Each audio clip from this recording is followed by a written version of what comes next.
All right, so welcome back, Sebastian, for round two. Yeah, thanks for having me back. I don't remember what episode you did, but whenever I have a return guest, I always link it in the show notes so people can go back and see what you're all about if they missed that. But the last episode was about really your involvement with psychedelics. Yep. Yeah. And I'm sure we can go down some rabbit holes. What did you call it? Rabbiting? Rabbit holing. Yeah. For people that are wondering, we're in the new studio today for the first time, and it's barely, we got the floor done yesterday. So it's a little echoey in here, and it's just going to be kind of a work in progress as we figure out how to bring out the nicest sound and the best lighting and all that bullshit. But if it's a little echoey, it is what it is. So we do real life in here, like I always tell people. But you won't have my kids screaming. You won't have cats meowing. You won't have that kind of bullshit. So it's a give and take. I'll tell you, dude, one thing we just said it before we started recording. You're my token gay friend, right? You got, as long as I have one token gay friend, people. You're progressive. Yeah, exactly. I'm progressive. People can't say you're a homophobe. But, and I talked about this a little bit on last week's episode that hasn't released yet. But one of my jiu-jitsu students came to me, and his mom listened to 5 minutes of my podcast. Mm-hmm.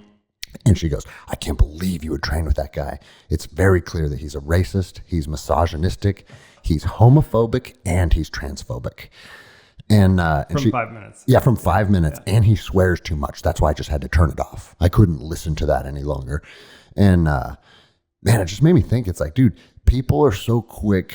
They have like these go-to terms that if you're out of alignment with them on anything, a little bit, yeah, just a little bit out of alignment on anything regarding fucking just politics or culture, they attach all of these things to you. But they're open-minded. Yeah, exactly. You have to be open-minded the way they're open-minded. It's exactly right, dude. And I actually said that to him. I said, why don't you have her come to the gym sometime and meet me? Because I don't think anyone that's actually spent time with me or had a real conversation with me thinks any of those things. However, in the current state of our society, anyone that you're in disagreement with, we can't just be like, hey, maybe we like different things. Maybe we view things differently. No.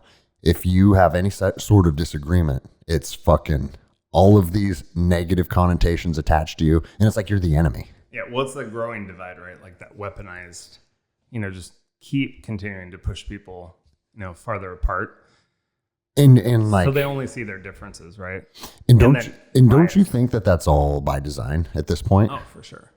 They're doing a great job of it. They are doing a great job of it. But it's weird to me that it seems like since the end of the COVID thing, the biggest push has been the LGBTQ, transgender, the gender affirming surgery, all of this stuff. Oh, yeah. And that seems, they always have like a narrative that they run with and that they want to just force feed down everybody's throats.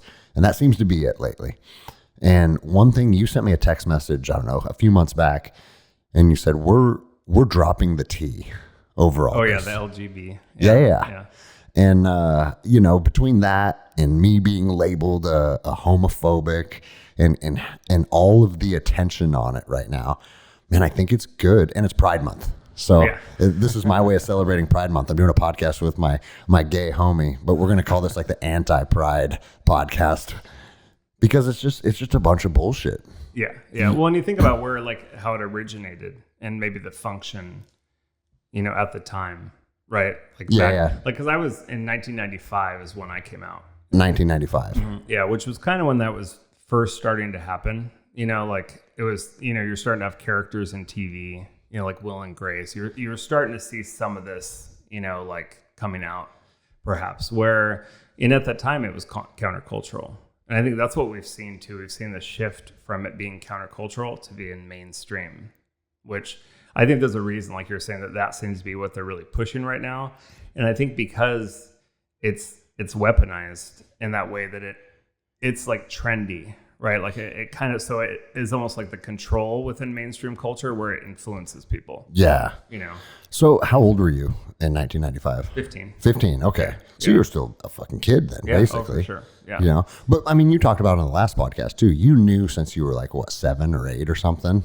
I just well, what's funny is back then I for me at the time, I would have been one of these kids now who they're going and putting on hormones or something if I lived in this time. Yeah. Because I right? identified, I was more feminine, and I tended to, more identify with girly things, hang out with girls. I think I told you last time about how my parents had like asked the teacher if I preferred to play with girls.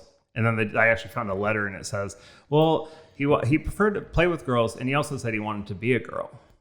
Which, if we were in the current era. Oh, yeah, get him on hormones. Oh, yeah. Which probably around 15 when I did come out, which is what usually happens, right? People end up being gay. Yeah. They have these maybe not, sure, there's a rare amount that maybe are transgender, right? But like they end up, just becoming gay. So around probably that age at 15, when I kind of came into myself and started going through puberty, right? Then, I didn't continue to want to be a girl, right? Yeah, because so shifted away. Because you figured out who you were. Yeah, you grew into who you were. Yeah. And which is what kids do, right? And that's the thing. That's what I think is bizarre about this, is because it's like, if I was part of the gay community, this would offend me. And the fact that it's like, oh, hey, you're gay. No, there's something wrong with you. We need to change you. Yeah. We need to give you a surgery. We need to put you on medicalized. Yeah, we need to put you on these drugs. Or how about you just be content, letting them find themselves in the body that they came into the universe in as a gay human being? Well, the funny thing is, shouldn't that be the end of it? It doesn't make any sense to me. Well, and it's so conflicted with their own narrative, right? Because theirs is all about be yourself, Yeah. But go surgically alter yourself to be yourself, isn't that bizarre, and become a dude? lifelong medical patient. So So you want to be a slave, basically. Go down the rabbit hole, since we're rabbit holing today, of big pharma. Yeah. It's like, how many of these kids are going to be now, I was going to say victims, because that's what they really are, but in their mind, lifelong patients. Oh yeah. That's what, cross hormones in the body, right? They cause a lot of, health issues. Yeah. Lupron on people stop. Think about what puberty is, right? Puberty is maturation. And so you're actually stopping someone from maturing. Yeah. And what's the point of that? Because I think to make people enslaved and be, just because, like, is it because testosterone makes you like defiant? You know what I'm saying? Like, there's a big part of. Well, they put the women on the testosterone, so. Yeah. But if they block little boys of growing into men. Mm-hmm. Oh, and the overall effect that has. Yeah, it seems like it's going to be very easy to just make them compliant and not have just the thing that comes along with high amounts of testosterone. Like, what are they? I think the bull shark, isn't that the creature with the highest amount of testosterone? Mm-hmm. And it just goes around and fucks people up. That fucker swims way up the Mississippi River and just bites people for fun. They can't have people with that mentality. Yeah. So the weird thing that, like, the thing that's been on my mind a lot lately is it feels like they want to take this LGBTQ agenda, this pride agenda, and really attach like these radical ideologies to it. And I'm just not seeing that in real life. But the thing is, I also I'm kind of in an echo chamber because of the people that I surround myself with. Well, you're countercultural. Yeah. That's the thing too, right? Like, but that's another reason I wanted to have you on and talk to you about this, is because how is it inside of your community? Like, how are the majority of people looking at this kind of stuff and these kind of agendas that are being pushed? Oh, I think they're mostly just going along with it. So, to a degree, I think that there's people who, I think actually within that alphabet movement, right? I think it's actually it's probably more even not even gay people, right? It's people who are like, oh, I'm going to grab this whatever letter and identify, that are kind of, I think it's a lot of mentally ill people, honestly, that are kind of out there to reinforce. But I don't think many people in general in that community are pushing back within it. Just because it's not a fight worth having, or it's just not a big enough. I think they've just been, like complacent and been kind of like, it's like a cult. Yeah. Because to me, it's like leaving a cult and being like, when you leave the cult, right there, you're done, you're out. And I feel like that's kind of the approach. Because I will say, people like myself, they're there's not a lot. It's pretty rare. It's like an anomaly, because it's like a minority within a minority, So do you get like pushback or any negativity cast your way for not being on board of all the shit? I think because I don't really interact at all with that community. Like, I think there's almost a difference now between like being homosexual or being like same-sex attracted and being gay. Got it. Yeah. Which now it's for the first time in my life now, I've been like, oh, well, I don't know if I necessarily want people to know I'm gay, which is a really weird way to feel, but it's more because of the association with the culture, nothing to do with me, myself. Well, and this is something that I've been thinking about lately. It seems like acceptance is not good enough. It has to be celebrated. Oh, yeah. Yeah. And if you want other people to celebrate you, that sounds like a you problem. It's an ego trip. That's what I'm saying. Yeah, that's an ego trip. Cult of personality. And it's like, if narcissism. You said it over one of the text messages. You're like, this movement has set back the gay community 20 years or something, because it's starting. I feel like a lot of people, I was at a friend's house last weekend. She said some of her associates at work are lesbians, and they're horrified about what's going on, because it's like, we live normal lives, except we happen to be married to women. But everything else that we do professionally and personally, and the way we interact with people, the way we treat our children, the way we interact with the children in the community, it's all the same, except when you crawl into bed at night, you happen to be attracted to a different person than I'm attracted to. Yeah. You know what I'm saying? And shouldn't that be pretty much the end of the difference? Yeah. And I mean, there was a point historically, right, where I think like it made sense when there wasn't, when there was some, not equivalent, and things like people couldn't go see their, partner in the hospital if they were dying. There were things that needed to be fought for. For sure. Or they wouldn't let people get married. That's another exactly. Thing. And then that progressed. And then it's like, oh, well, what do we make up now? And that's the thing. I think it's a victim mentality to kind of keep people feeling like perceived oppression. Yeah. So like no matter how much gain or ground you gain, and no matter how good things get for your community, you have to always harp on the little things. I think it keeps people weak. I think it keeps people weak too. Yeah. And I think that's the same thing they do in the Black community as well. Oh, dude, 100%. Yeah. I think the Black community is starting to see it for what it is, though. Oh yeah, for sure. Yeah. And there's also, I feel like there's more voices. Like the more that people come out as dissenting, voices that are willing to oppose, I think that, more that starts to shift. Yeah. Honestly, I think because it's a bigger majority of people. So there's more opportunity for people to kind of, poke the hornet's nest and get people to, start to think differently. Well, dude, I feel like, I've said it on the show a lot. Like, I don't have any problems with gay people. I think what they're into, it grosses me out.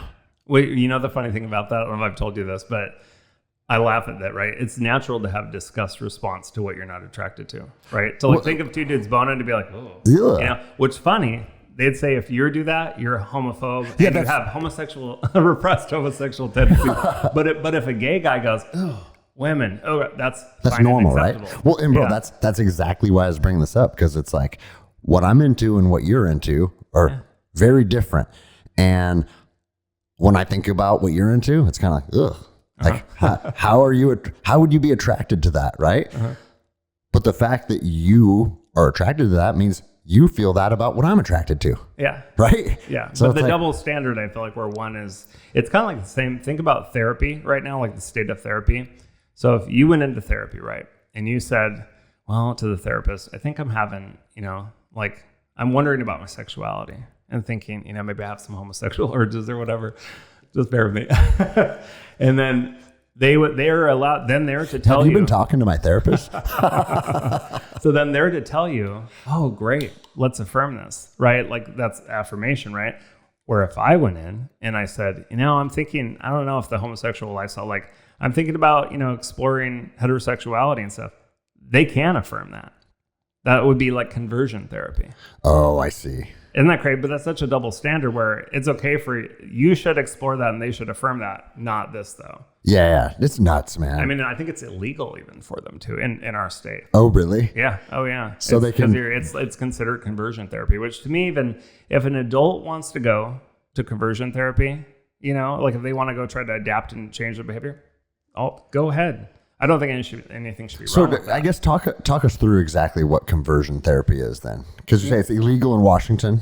Yeah. Okay. And I'm sure other places too, a lot of them. It was basically, a lot of times the context was children being sent, with parents that weren't happy that their kids were gay, so then their kids were sent to a conversion camp or whatever that often were religious, right? And they were, basically doing techniques to try to make them straight.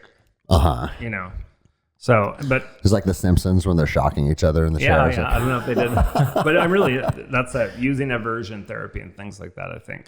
Okay. So, which, I mean, if you're using that to quit, they do that at, I remember Schick Shadle. Oh, yeah. Yeah, have you heard about that? Like you go and you like, They smoke.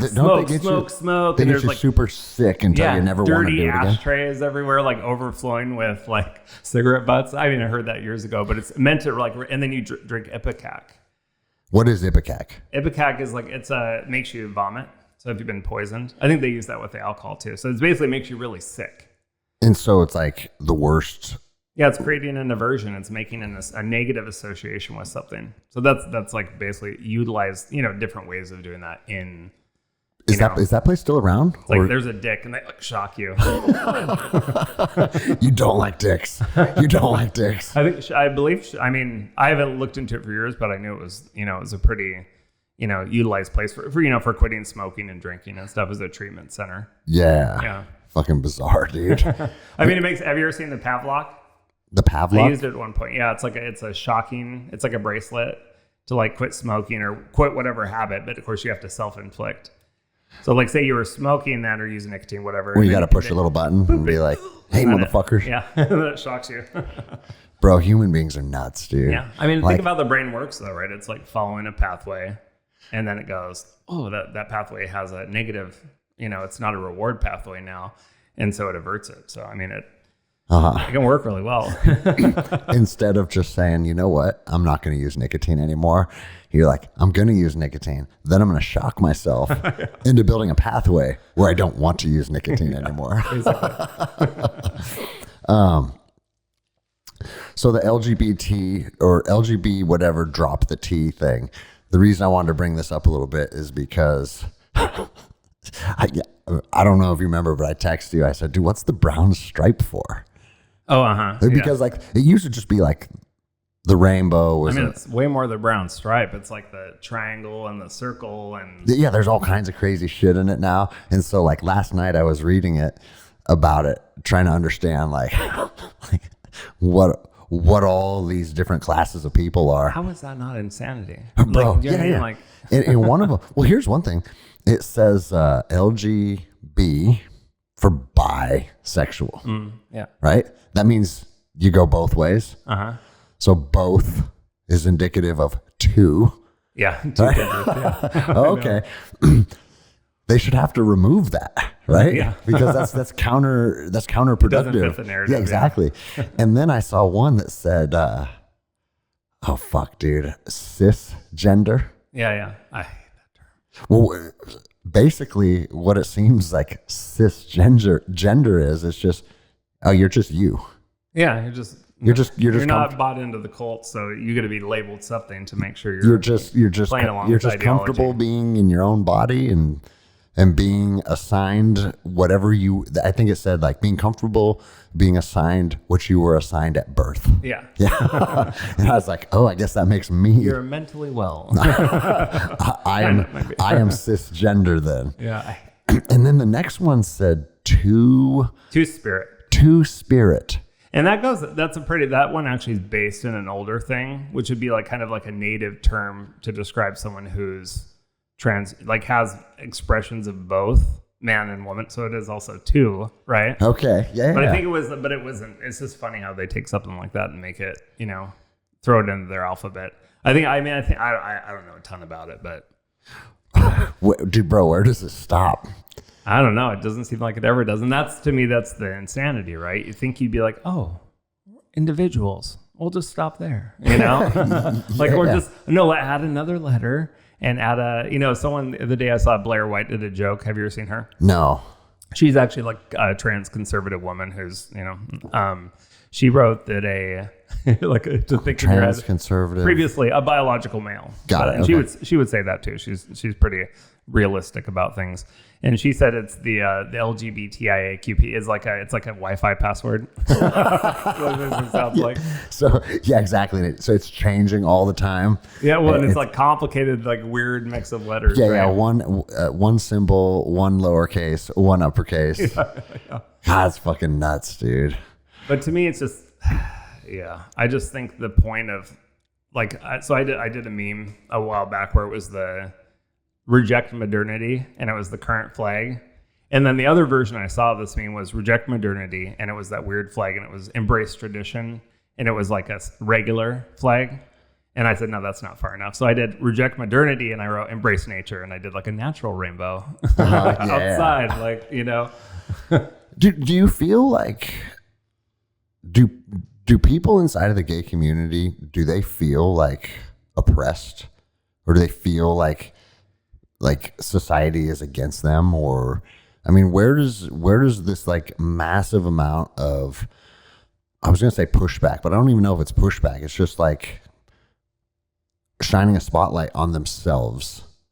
I think it's a narrative that people almost like, for me, like I could speak to myself, right? In my life, definitely, I grew up in like Smoky Point, Lakewood, was, brutally teased all through school until I unschooled myself, for being effeminate. Yeah. And was definitely called, I don't know, gay as far back as I can remember, and a fag and all that stuff. It was like my nickname in school. Fag? Yeah, for sure. Well, I mean, faggot is one of my favorite words, yeah. But I don't say it in a derogatory manner. Yeah. So, right.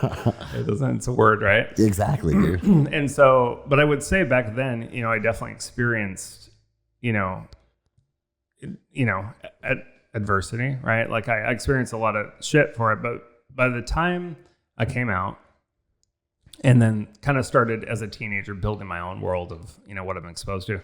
I mean, mostly for me, it's been a benefit in my life. And I recognize that's not the, way it is for everyone, but even jobs, like I get the job, or like when I worked at Nordstrom's running a cosmetic line, oh man, that was some gay privilege, because because like the women, they don't hate you like they hate the other women, and I could get away with so much shit, just being gay. I mean, really, it was like totally a benefit, and it's mostly been, via dude, jobs you're almost convincing me now. I go home and let Jenny in on a little secret. Yeah. Sebastian talked me into trying some shit.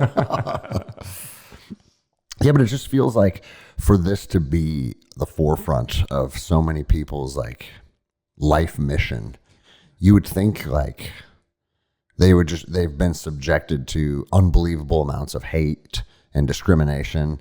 But it sounds like, I mean, you did say growing up it was tough, nonstop, and that is fucked up.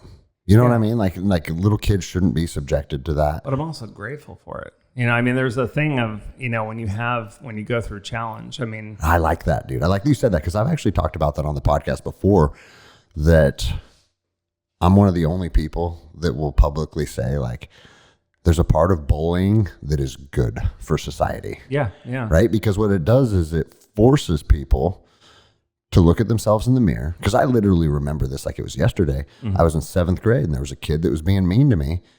And I remember like being in turmoil over it. Because I'm like, this kid walks by me, he's going to shove me into the wall lockers. Mm-hmm. And so what does that mean? Like, what do I have to do?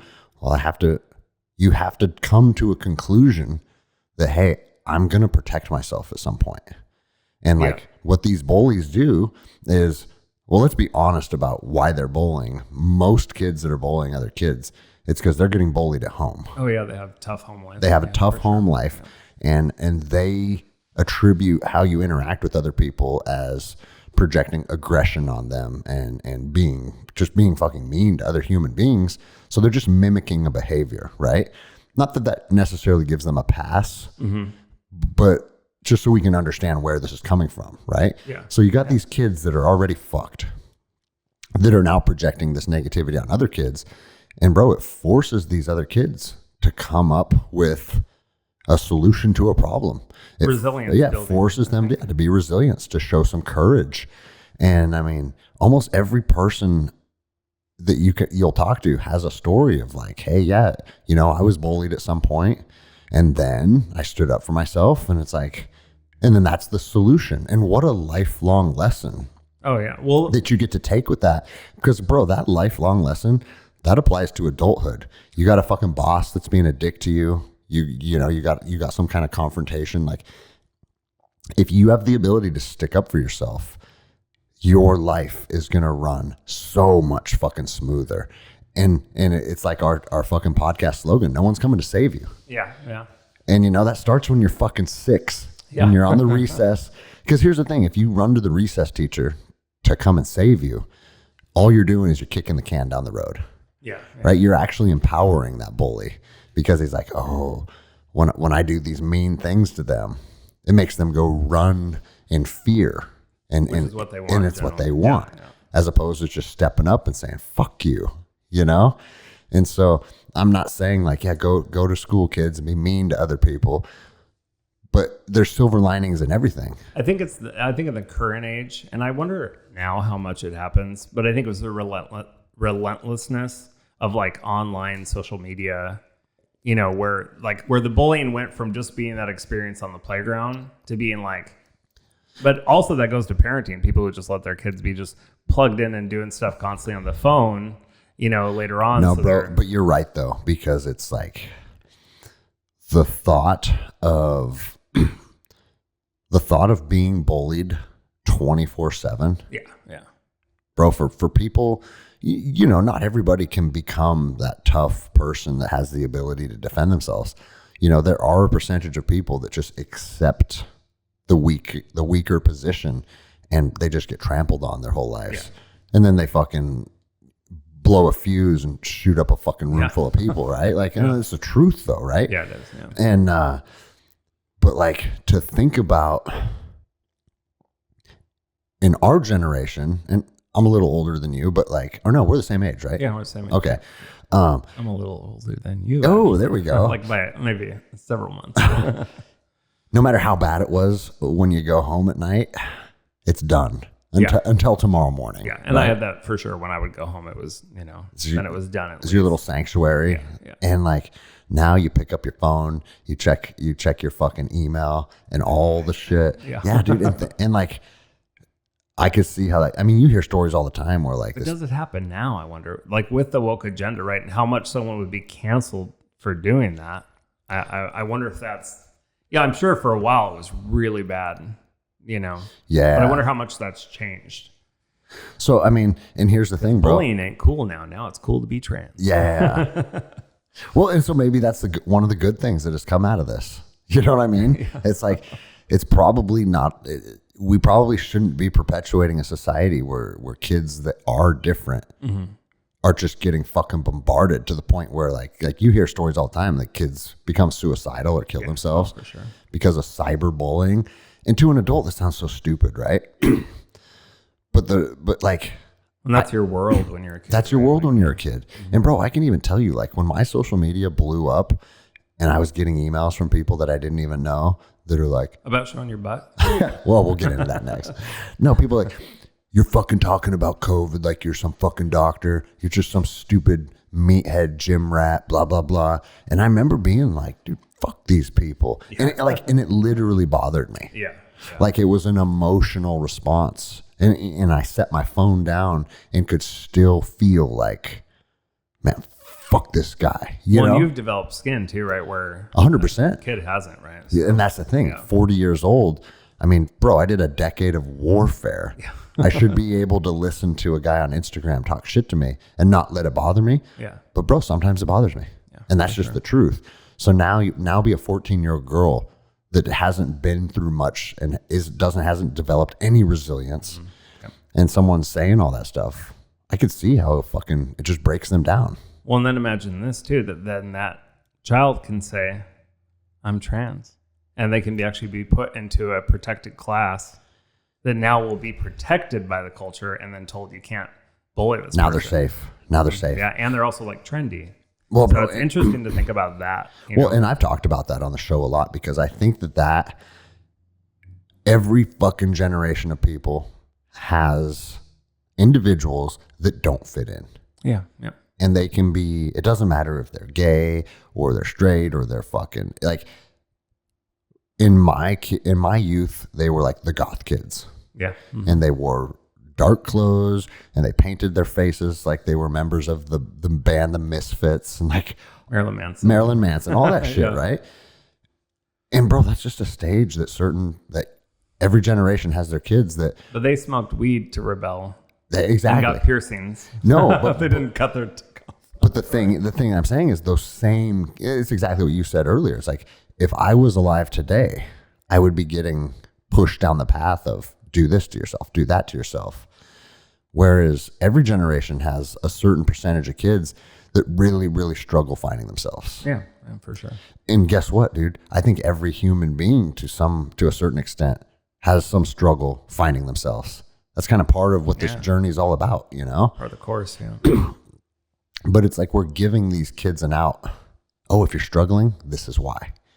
And bro, think about it. If you're struggling and someone has this door that's open that you can just walk through, and then it's just like you said, it's a safe haven, right? Yeah. And it's something new and exciting. It's something different in your life, you know? Like these kids going on like these surgery journeys because they don't understand like the pain of surgery and what your body, you know, there's just no concept yet of what those kind of things do to your body, you know? To them, I'm sure it's like, at first it's like an adventure, you know? Fuck, man. Like an adventure. Hey, goodbye, Dick. We'll see you next time. Like, can't imagine that. It's nuts, dude. Yeah. Well, there's so much too. The mastectomies, right? The girls, you know, like what's happening to them. And you think about like trauma and kind of how a girl responds to puberty, you know, versus like how a guy does. Because one of the interesting things too is with the suicide, you see more of that in male to female, right? And if you think about that, women are naturally predisposed to hormonal dysregulation. Yeah. Right. Like because of periods and menopause and, you know, and even ancestrally, like going back, that's been a part of being a woman. Right. Yeah. Where men, they're not used to that shit. So then they put them on hormones, on estrogen, and start to alter, you know, how their body is, you know, and I think that's why you see more suicide there too. So you're saying there's more suicides of boys that then transition to girls? I think there's more mental health stuff. I mean, it happens too, obviously, either direction. You know, there's plenty of detransitioners. Yeah. You know. What do you know about detransitioners? There was recently a documentary, it's pretty good actually. Well, it was called Affirmation Generation, but now I guess it's been renamed to No Way Out, I think, which is kind of interesting. I'm not sure why, but really good one actually I think it's coming out this month to theaters. But it was a good one for like that even liberal people could probably watch and be like, oh, you know, because it goes into a lot of that. It has like 6 people who have detransitioned. Okay. You know, so instead of like, story, what is a woman? Did you watch that? Which is getting huge now. Is it? Oh yeah. I just had a friend who we actually just had a debate last week at breakfast, right? Where he's trying to tell me that if a parent wants to transition their child, that they should be allowed to, right? And I was like pushing back saying, well, if they want to get them a lobotomy, you know, if they want to do something that's harming them, then you think that's okay? And so then we kind of stopped. We're at a head with it, so we stopped talking about it. Well, he just reached out today and said they watched that movie, him and his wife, and they're pretty, you know, they're Seattle liberal, and they questioned some things, but he actually told me I think differently about what I said, you know? Whoa. Yeah, so because I think Elon Musk shared the What is a Woman, and then it's like playing free this weekend or something.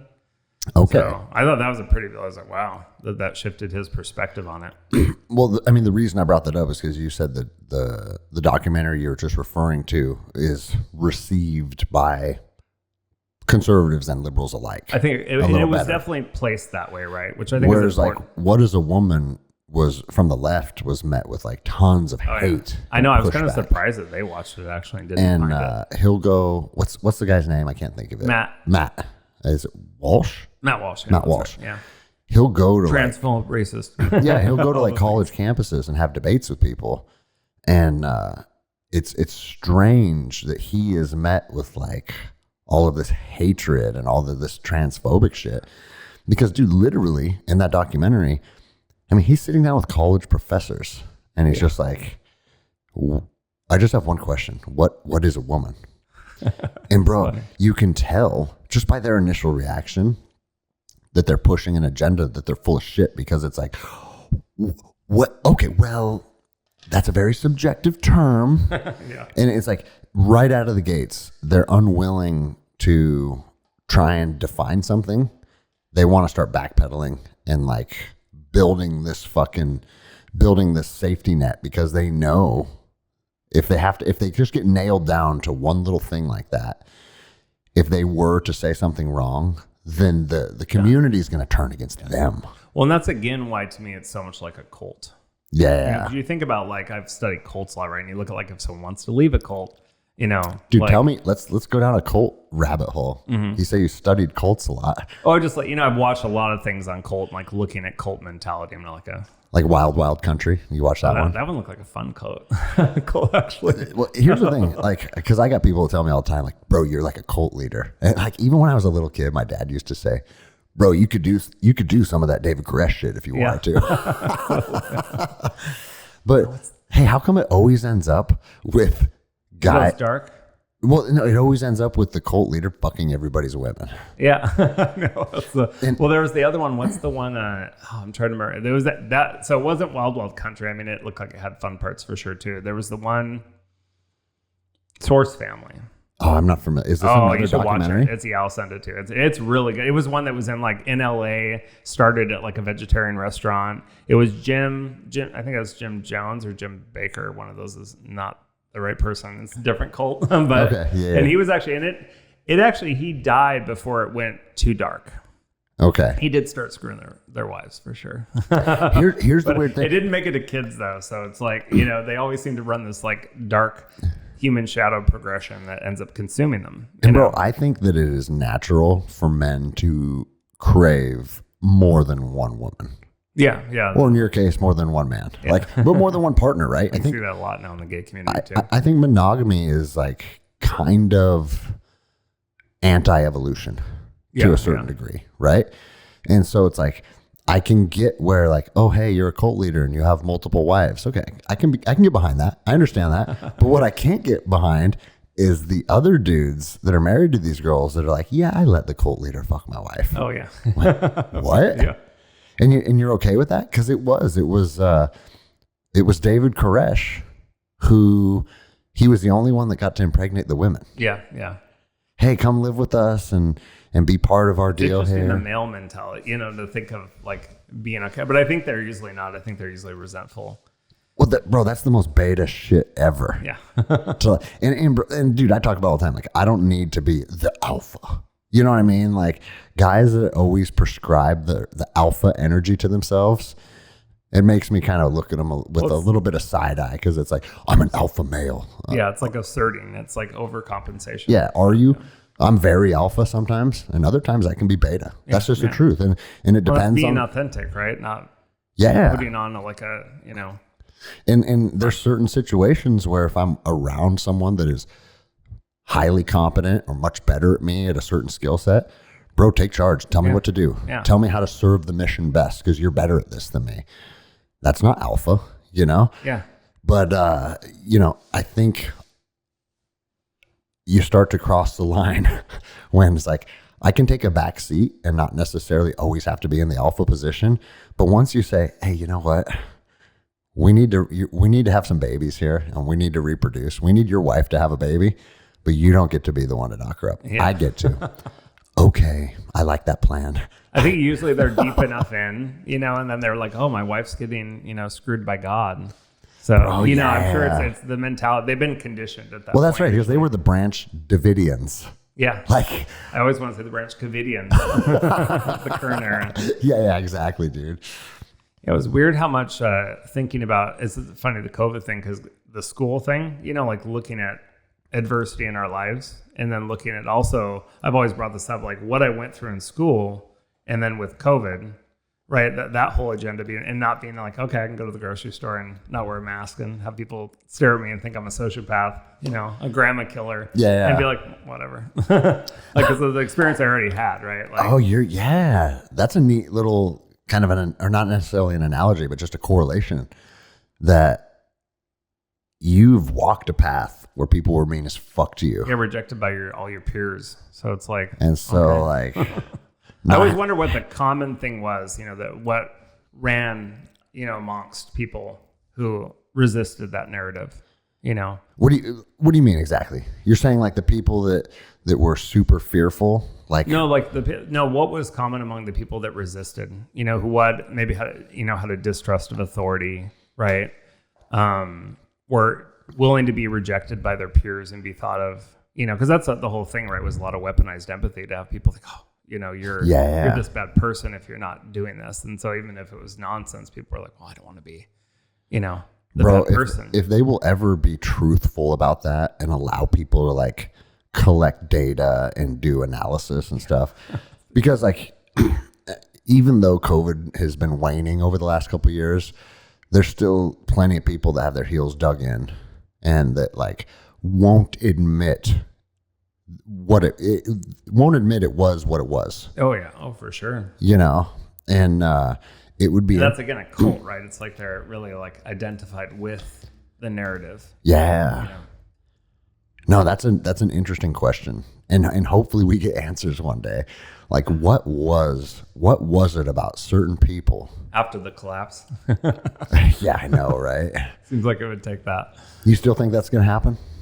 Oh, I'm not like caught up in the fear of that. I think that more things would have to collapse for truth, Yeah. at least within the mainstream to prevail. Bro, when I talk about the collapse, I don't attach any fear to it. Yeah.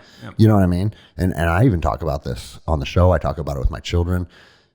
If society as we know it collapses, it's going to be really, really fucking hard. It's going to be really dangerous. Mm-hmm.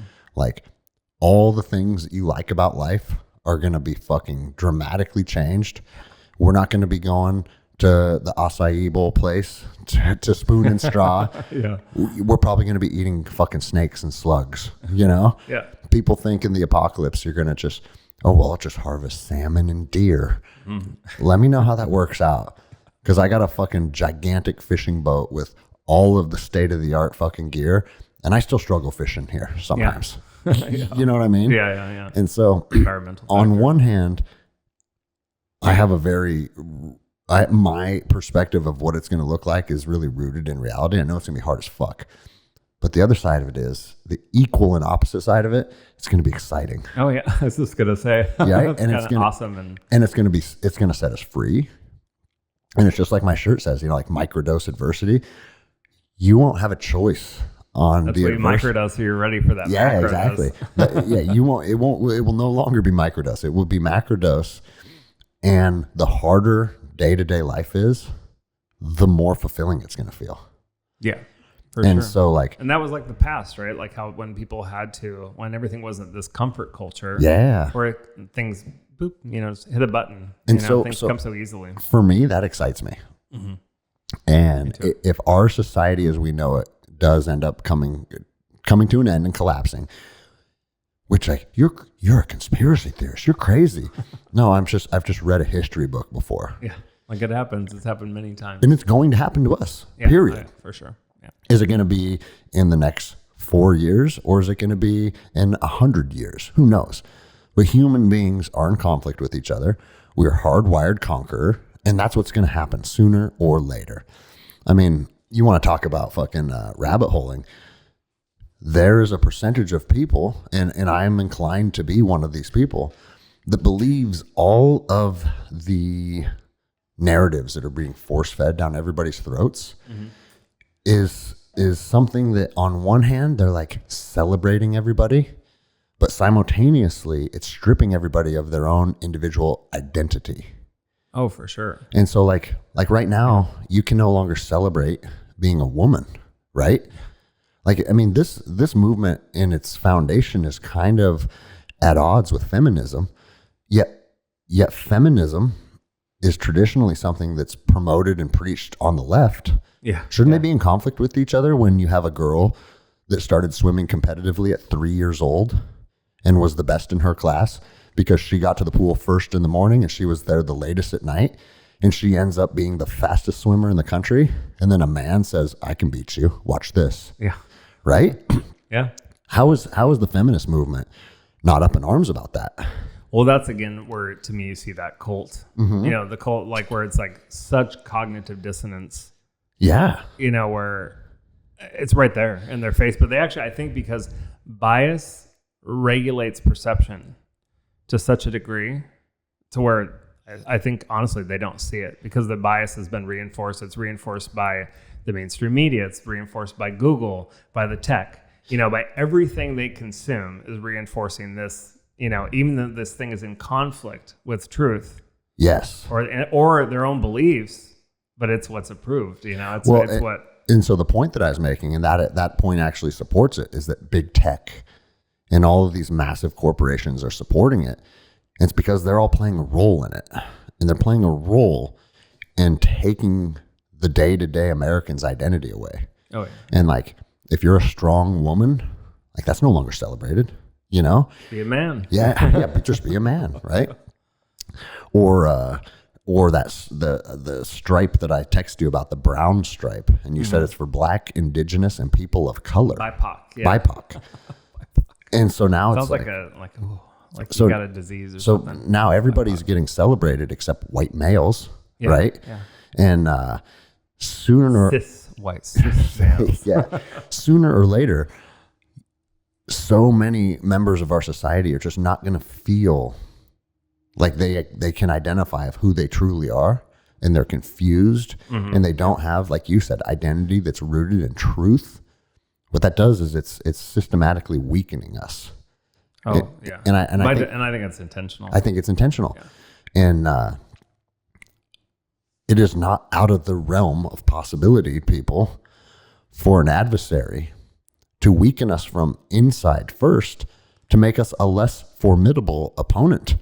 Because to be pushing all that, you know, because stuff into TikTok and if an adversary, say China, invaded America in 1955, where every man was a motherfucker, right? Yeah.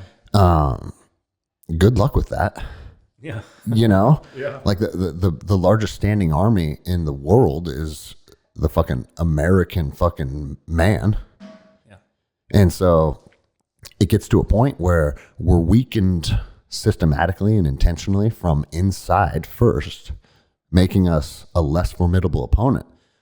And then, I mean, give me a fucking break. You don't think that if China thought, hey, we could take over America, they wouldn't do it yesterday? Yeah, just flood fentanyl in and push transgenderism. Yeah. You know? I mean, No, of course, dude. it's being done for sure. It's being done for sure. And what's sad is all of these people buying into these narratives that are doing these marches and fucking screaming from mountaintops. You're supporting our adversary. That's what you're doing. Yeah. Oh, yeah. I am not your enemy. But they've made it. They want the people to view their neighbor as their enemy. Yeah, it's all part of the systematic weakening of our country. And I'm fucking telling you, there's going to be a time when someone's going to they're going to see a chink in the armor. They're going to see a weakness in our perimeter, and they're going to test that. Oh, yeah. Well, look at the balloon I mean, God, again, dude. you never know what stuff is like more, propaganda or stuff to kind of, again, weaken the mentality of people, I don't know. And that's the whole post-truth society, that we enter into where it's like, what is true, especially with AI now and with like deep fakes. I mean, what really happens when stuff all starts to, or is it already, right? Is stuff false Bro, it shifts reality. That's the scary thing is like, even the stuff that you consume that you think is truth, that supports like your side of the coin, we don't know what's real and what's not anymore. Well, and I see people do that too, where they just start consuming whatever fits their, their narrative, but then they don't. I think it closes people off because it becomes, it's kind of like it doesn't broaden a person's perspective to see outside of their own box, right? Yeah. Because they just start reinforce your own, which I think they do intentionally. So, bro, I mean, I say it on the show all the time. The people that I surround myself with, who are mainly conservatives and mostly white males, because we live in the Pacific Northwest, it's just, it's not a super diverse place in comparison to like when I lived in Los Angeles, you know? But the movement needs to be like, we don't care what color your skin is, and we don't care who you go to bed with at night, but we're all on the same team. Yeah. And we all need to support each other, and we all need to have each other's backs. And I think they're afraid of that happening. So what they do is that's why they push all this stuff. And I saw a pride parade the other day because it's June and this is what's going on. Dude, they're having kids walk these men around that are dressed as dogs. Oh yeah, I saw that before. On leashes at these parades, but they're dressed as dogs. Yeah, which is a sexual. It's for sure. They do that in the clubs. They walk around like I feel like it's like bestiality light. It's like, you pretend to be a dog and walk around the bar and like, act like a dog. Well, I don't get it.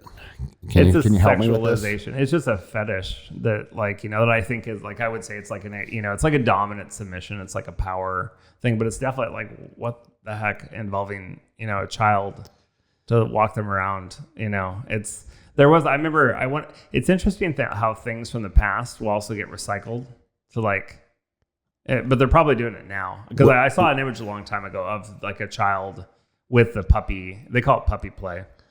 Dude, I think and I want to get your perspective on this. The whole like having to really show dominance or like show submissiveness as part of a fetish. That seems very strange to me because at least in my relationships, it's very clear who's the dominant one and who's the submissive one. Yeah. It's very clear of who's the masculine one and who's the feminine one.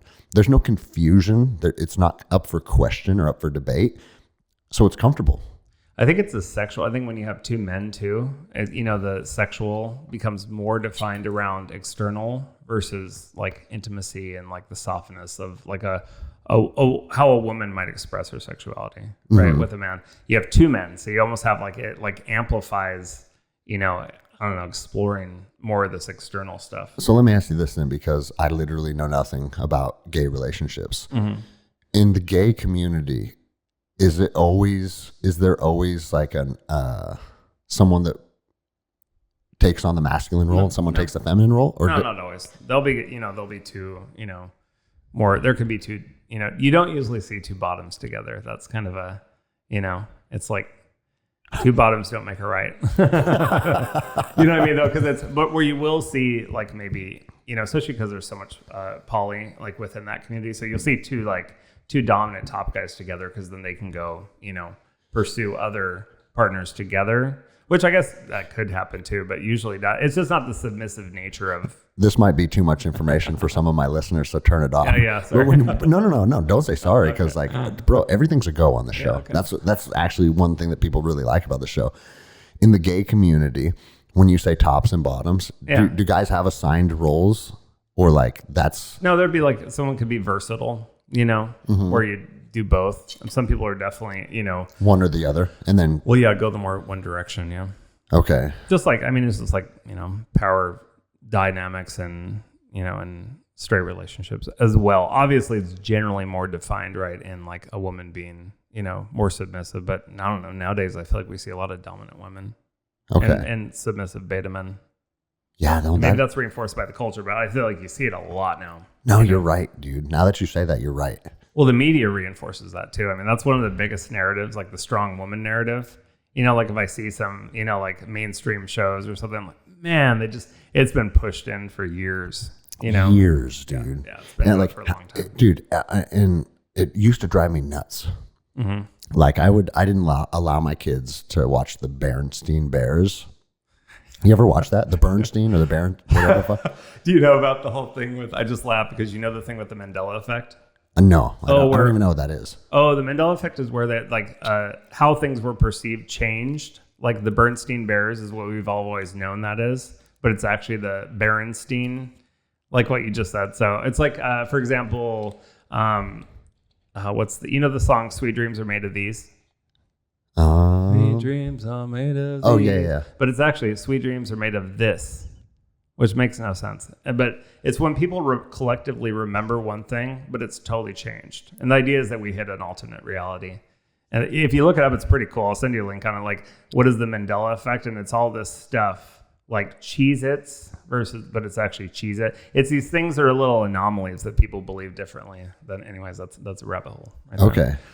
Well, but the thing with the Berenstein Bears is like, Papa is just a big dummy who can't solve any problems. He doesn't come up with, he is not solution oriented about anything. That's Homer, right? Yeah, exactly. Everything that he does is he's just a big dummy. And then Mama Bear has to come up and be like, oh, Papa, and fix everything. Yeah. And he's always fucking everything up because he's just a big, stupid dummy. But thank God Mama's here to fix everything. Yeah. And it's like, that's almost part of the culture that people like celebrate. Yeah. You know? For sure, yeah. Now, there's also an element. That's why this has been going on for a really long time. Yeah, and the thing is, there's also an element, like, I say it all the time, like, I'm really good at teaching jiu-jitsu, but make no mistake, Jennifer Anderson is the one that makes this place operate. You know what I mean? She holds the fort down, but she likes that role, you know? And she's the one that's behind the scenes that really makes everything happen here at the facility we're sitting at. But that's okay too, right? But it's not like I'm just the big dummy and she makes everything happen. We have our roles and we have our strengths and we have our weaknesses. And together, when we come together, it makes our lives work as a whole. Yeah, collaboratively. And there's not, we don't look at our relationship as like, I'm up here and you're down here in either way. It's just different, you know? And I think that that's necessary. And yeah, Homer's another example of that. Like everything he touched, he fucked up. Yeah. You know? When you think about that time is like when TV's starting, you know, to become like a staple in the household where like, you know, we were kind of that generation where like the families started watching their shows together. Yeah. You know, and that was the show, you know, The Simpsons was definitely that, you know, 90210, you know, a lot of these shows that I think was the start, you know, of these narratives and just how back, you know, just how long it's been going to get us to the point we're at now. You think all that shit was purposefully orchestrated back then, or do you think it was? I think it's been going for a long time. So speaking of like, for example, the gay thing. So do you remember the Matthew Shepard? Do you remember that? So no. Around when it came out in 1995, there was a case where a young man was like pistol whipped and left for dead in Wyoming. Okay. And it was a whole thing that the gay lobby used to push hate crime laws. Well, it turns out that wasn't the whole story. Like they were tweakers. And this I didn't know. I didn't find this out till in the past few years. So at the time I believed, oh my God, there's people out there, you know, and not that it wasn't happening, that people weren't getting gay bashed or whatever, right? But that narrative was used to push the gay lobby and to push hate crime laws, which I think are total bullshit. Like just how, you know, how they're utilized. Well, it's the same thing we see with Rodney King and George Floyd, right? Like, yeah. It's all to push that. You take this individual to push an agenda or to push a narrative, and everybody just eats it up, hook, line, and sinker. Where, you know, I don't remember how long it was before, but George Floyd was out mugging pregnant women and holding pistols to their bellies and shit like that. Like, he ain't your fucking poster child. Well, and twisting reality too, right? And the anti-villain, right? Like taking that person, which, you know, that wasn't utilized at that time. Like, you know, the internet wasn't what it was to have access to that information. But like they paraded his mom around like, oh, look at this, his good mom and her son died. And, you know, it was everywhere within the culture. And then at the time too, the people who protested his funeral was the Westboro Baptist Church. Okay. You know, the God hates fakes people. Yeah, I've heard that was the psyop. That was a Fed thing. And I do believe it when you look into it. And think about that. Think about using that to increase this divide, because to make people think like white Christians are just radical, hateful motherfuckers. For sure. Because to me, mostly those people with religious, they're not the people that are going to go, I don't think, to a sacred place like a funeral, like someone died. Like that's going to be pretty rare. Someone who has a sense of decorum, like even if they're fundamentalist, is not going to go do that. like go, and go to like there was like all the veterans funerals. Yeah, all the that veterans they were funerals. Going to. That's it just doesn't gel. It doesn't fit, but it fits if you're trying to construct a narrative. Yeah. And really demonize. And I think of how much right now the demonization of Christianity is totally used right now to, again, really push that, further that divide between people. And that's why I think gay people or the alphabet culture is doubling down like on the stuff with kids and like having kids at Pride. So I think it's a reaction to their perceived threat of the right. Oh, okay. Yeah. And I think, again, it's all just by design. Fuck, man. It's fucking nuts, dude. Yeah. And just how long and how deep it runs, is. And again, the saddest part of all of this is we're in the middle of this divide that's being orchestrated, and we're literally doing the work for all of these motherfuckers that are purposefully keeping us apart or keeping us divided. Yeah. God, but that's why having the conversations, I think, that recognize that, because I think too many people now do operate from the polarities.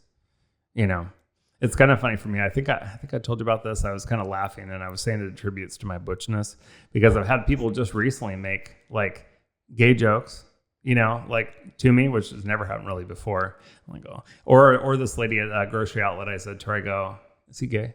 She goes, yeah.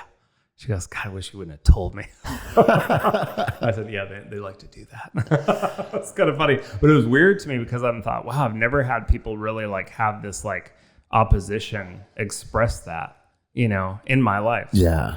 So, but I think it's part of this growing divide because the left and the alphabet thing is so crazy. Now people are making all this associations like all gay people or whatever support that shit. Yeah. So it's creating more bias, right? It's like the weaponizing of the bias too. And all these people that are pushing for these radical narratives, it's like, can they not just detach emotionally and step back and see like, they want people emotional. Yeah. But I mean, the people that are actually boots on the ground, I don't think they necessarily say, yeah, I want division and I want people to hate us. Like, I don't think they understand what they're doing with all of this, And then you got this equal reaction on the other side from the right, from people that do believe in like traditional relationships and a family unit with a man and a woman. Whereas like, I feel like for a long time, those people were just like, hey, I'm going to live my life in the way that I think is appropriate. And then these people that choose a different lifestyle, they can live their life. Yeah.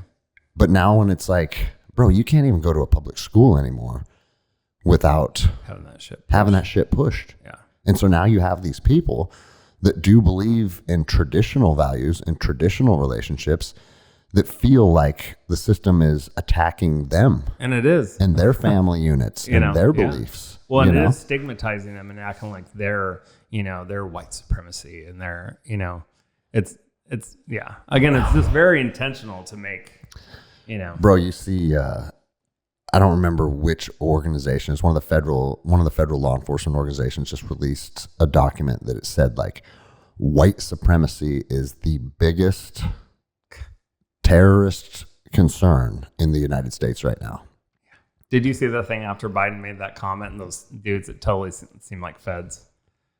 Did you see that? So he said, Biden, in one of his last speeches, he said how white supremacy was the biggest threat. Right? I saw him say that. It was like at an all-black college or something, right? Yeah, and then just right after that, all these guys came out and they were all kind of ripped and they all had masks on and they had Nazi flags, right? It was just too, like, it just reeked of Fed, because all their faces were covered and they were all pretty built too, and it was very orderly. But it was all when they were chanting, and it was just so on cue. I think was it in Ohio, maybe?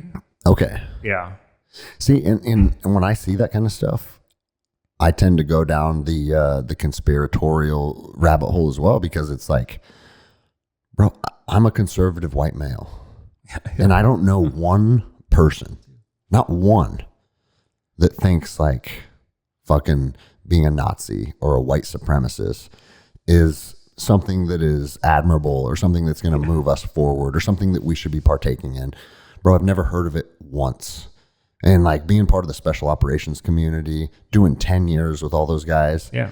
And like, it has to be a fucking, a narrative. Psyop. It has to be a psyop. For sure. Because human beings just don't, bro, that's not human nature to just always want to focus on that kind of stuff. I don't think it is. I don't think so either. I think it's but I think intentionally they're actually stoking that, to get people to see, race and focus on these things. Because something I've said to like woke people, I'd say like, okay, here's the thing. If your whole thing and agenda with all this identity stuff was working and people were more connected and getting on better, but obviously it's not. It's completely the opposite. So, I just always am like, you think again to be right there in their face to see that, we're more divided than ever. Fuck, as I'm sitting here, as we're talking, I'm thinking like, what is the solution to allow all these different classes of people to just know like, bro, we're not each other's enemies. We're not. That's the truth. That's the fact. And the media and all the tech and all that shit to stop programming people. And we're not going to be able to do that, huh? Without the collapse. Basically. Collapse required. Okay, so we're going to have to orchestrate the collapse. Okay, yeah. And now the feds that watch, I was gonna say, now the feds that listen to my show will be like, that's it. He said it. We can move on him now. Yeah. Yeah, fuck, dude. I don't know, man. Like, I see it through jiu-jitsu where like I have 40 people on the mats a night and nobody cares about our differences. Yeah, yeah. Because you're coming together. You're coming together for something that is apart from all the bullshit. And we're just here to share space and share energy and have fun and get a workout in and get some training in. And that's why COVID was so weaponized. For sure, bro. Because it was the antithesis of that. Yeah. But I feel like something like jiu-jitsu has the power to unite. And that is why it's becoming so powerful. That is why academies across the country are blowing up. Because jiu-jitsu's been the focal point of my life now for fucking 20 years. And I've never went to a gym where it's like, fuck, a black guy just signed up. Yeah. Oh, man. Yeah. Like, it's so outside of the realm of reality that I see this for what it is, And that's what's common. And I've said it I've said it on the show before. I had a transgender athlete as a member of this gym for a while. And I'll tell you the truth is that I was in a little bit of turmoil over it because, and I'm closing my eyes because I'm trying to remember how to identify this person. It was a young girl that identified as a young man, right? And so for me, I had a little bit of, I had to kind of talk to myself about how to deal with this situation. Is because when you fight somebody, and that's what we're doing at jiu-jitsu, we're fighting, right? Yeah. Now there's a very understood set of rules of how we engage in combat, and it's to keep each other safe and to take care of each other. But when I train with a woman versus when I train with a man, I do bring a different energy to the table. Yep. And you can say whatever you want about that, but that's just reality of physical confrontation, right? Yeah. And so there was a part of me that's like, because this person was like 20 years old, and we got a bunch of 20-year-old men here that are fucking savages. Yeah. And they want to fight hard. Yeah. And if you're another 20-year-old man and you're my partner and we're training today, we're going to go at it. Yeah. That's the culture. That's normal. And so there's a part of me that's like, but they're not going to feel like that if, well, here's it's a woman actually that they're. Yeah, no, exactly. There's a different energy. And I say it all the time. On my mats, we take care of our girls. Okay? Yeah. If I see you beating up on one of our girls, your next round's with me. Yeah. And I'm getting vengeance. Because it's the truth. We have to take care. And it's the same thing with the children. Like, a lot of children now will cross-train in the adult class because I allow it. And obviously it's not just a free-for-all. Like, the kids that get to train with adults have already shown like, hey, I'm competent. I'm good at what we're doing here, and I want to partake in training with more people. Yeah, join adult class.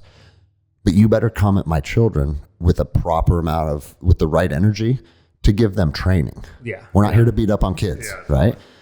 And so like there was a part of me that was concerned. It's like, man, this young woman who identifies now as a young man, because it's not like I sat the team down and said, hey, this person identifies as this. Like, bro, nobody even ever knew. Or did they think? It never even came up. Yeah, everyone just thought it was a young boy. Oh, okay. Yeah, because they look pretty convincing. Yeah, and it wasn't testosterone. and it wasn't my spot or my position to be like, hey, just so everybody knows that's actually a girl. Yeah, well, because you authentically care about other humans and But I also didn't want to see her getting the fuck beat out of her because she feels like a him right now. Yeah, and but the point of bringing all that up is like, nobody even knew and nobody even cared. Well, that's because we're here to train and love and show each other respect and be kind to each other. That's what happens in these walls. And nobody gives a fuck what you do with your life or who you go to bed with at night. Mm-hmm. And, there are some little caveats. Like I said, like, I don't know what kind of energy to bring because I'm not going to treat you like a young man because at the end of the day, you're biologically not. And did you say that to her? No. Okay. This is just the conversation. Yeah, this is just a conversation in my head. And he, I don't know. Am I disrespectful? Is it dead naming? I don't know what the fuck to the naming is when you say that. I hate that. I could say they lived very far away and trained intermittently and ended up not working out just because of how far the drive was, right? Oh, okay. Yeah. But there was never any issues on the mats when this person trained with the team. Yeah. And it's like, fuck, man. That is the world that we live in. That's what I think is reality, is that, man, everybody's just doing their life and nobody cares what you do. Yeah. I think more so, yeah. Fuck, dude. But I think that's why to isolate people, because then you can really construct, the division narratives and push people, farther away. Where when they come together in person, it's like, oh, wait. Because you always see a difference, like how someone might respond online to someone versus how they're going to respond in person. Because I think it's recognized in our shared humanity where we're actually together. Bro, maybe that's something that we do here is like host, like, it doesn't even have to be training because a lot of people don't train, right? Mm-hmm. But just host like barbecues or something, or like social events where we purposefully orchestrate it to bring different groups of people together to where we can sit down and we can have food on the barbecue and we can have picnic tables and we can have drinks and just talk to people. The thing is, too, is with that is getting the left to actually come. I mean, that's usually been the issue, right? The people with, more of that bias tend to see like, oh, the other, there's been such an attempt to keep them, like they just view the other person. Like where I feel like conservatives are more prone to be like, oh yeah, let's talk. I've just noticed, I feel like witnessing this over the past several years, right? Where I do feel like but again, creating the space for that and the opportunity for that, not to just because people don't seem to do that, it doesn't seem like, you want to still do that, to create that space and at least try, right? Yeah, just kind of see what happens. Yeah. Because then that gives you ammunition to really push back and be like, look, this is everything that they're pushing is bullshit.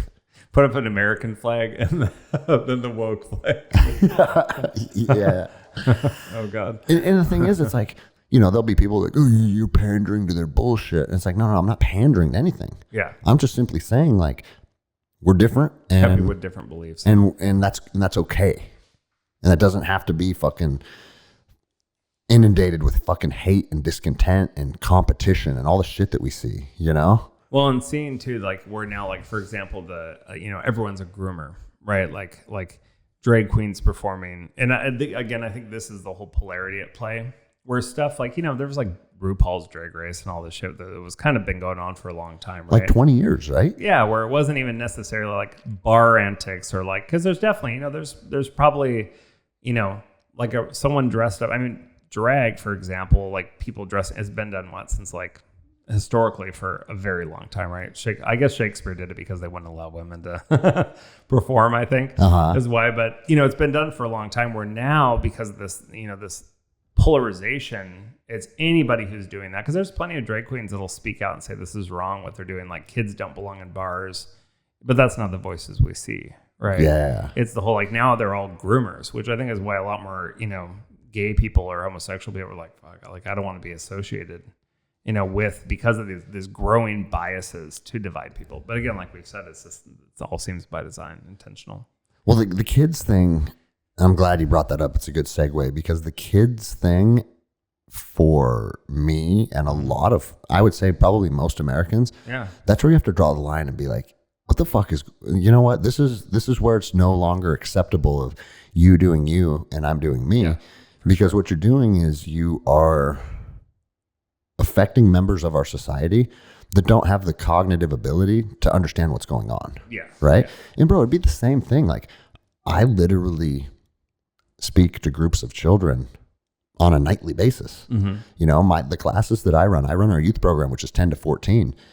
And I sit down and I talk to these kids about life and courage. And like, if I see them start to cry or get overwhelmed or get anxiety because a fight's not going their way, then I'll coach them through it. And then I'll talk to them about things about how, like, just so you understand, like, I was really uncomfortable when he was on top of you. You couldn't breathe. I saw you start to panic. But then you dealt with it emotionally and you calmed yourselves down. You calmed your nerves down. And then you started thinking about what is the solution to this problem. And man, I see kids become stronger, more resilient human beings on the mats in a matter of a couple months. They're like a different human being, right? Yeah. Now, being a heterosexual man, I would never, ever think that it would be appropriate to push any type of sexuality or talk to them about anything in regards to what your family dynamics at home should look like, or what is appropriate or what is normal, because it's outside of my role, right? Well, and they were so against that when it was like about Christianity or, you know, in schools. It was like, oh, you can't have this influence over how people think. But now it is for them, it's fine, you know? And so it doesn't surprise me when you say like these drag queens or these homosexual people are looking at this and saying, whoa. Like, yeah, people don't want kids in bars and stuff like that. But I do think because there wasn't the opportunity to like procreate, right, and have families, I think they've lost touch with like the sacredness of children. Yeah. You know? And I feel like that's where, like, because I, you know, having been in that community and kind of, there's definitely a lack of, you know, there's not kids, or, you know, there isn't a connection to relate to children. Well, and that's what people will say is because the gay community cannot procreate, that they have to recruit and that they have to groom. What would you say to that? I mean, I've never seen that in like, you know what I mean? I haven't seen that in my experience. I think that's part of that, like, you know, like that polarization. Or there's been nothing to do with kids. Like, oh, most people are like, oh, kids, you know, and that's where you see this like real aversion towards, which I think when something isn't accessible to someone, it's easy to create like an aversion. Yeah. Like think about people with like healthy eating. Oh, they're eating, you know, because it's not accessible for them. Yeah. You know, and so I think a similar thing, but I think the whole like they want to recruit and stuff. And I'm sure there's of course there's predators, just like within any culture. But you do see this in every sexuality too. Exactly. But I wonder sometimes about stuff that's inserted again to create the divide, like that whole like minor attracted person or whatever that shit is, the pedo shit. Like I don't think I would think most gay people would not be cool with that, you know, and not. But then that gets slipped in, like look what they're pushing into the flag, and then it makes people. It makes people that are on the right be like, oh, the gay community is trying to fuck our kids up. Yeah. And is that them? And it could be them, you know, it could be China.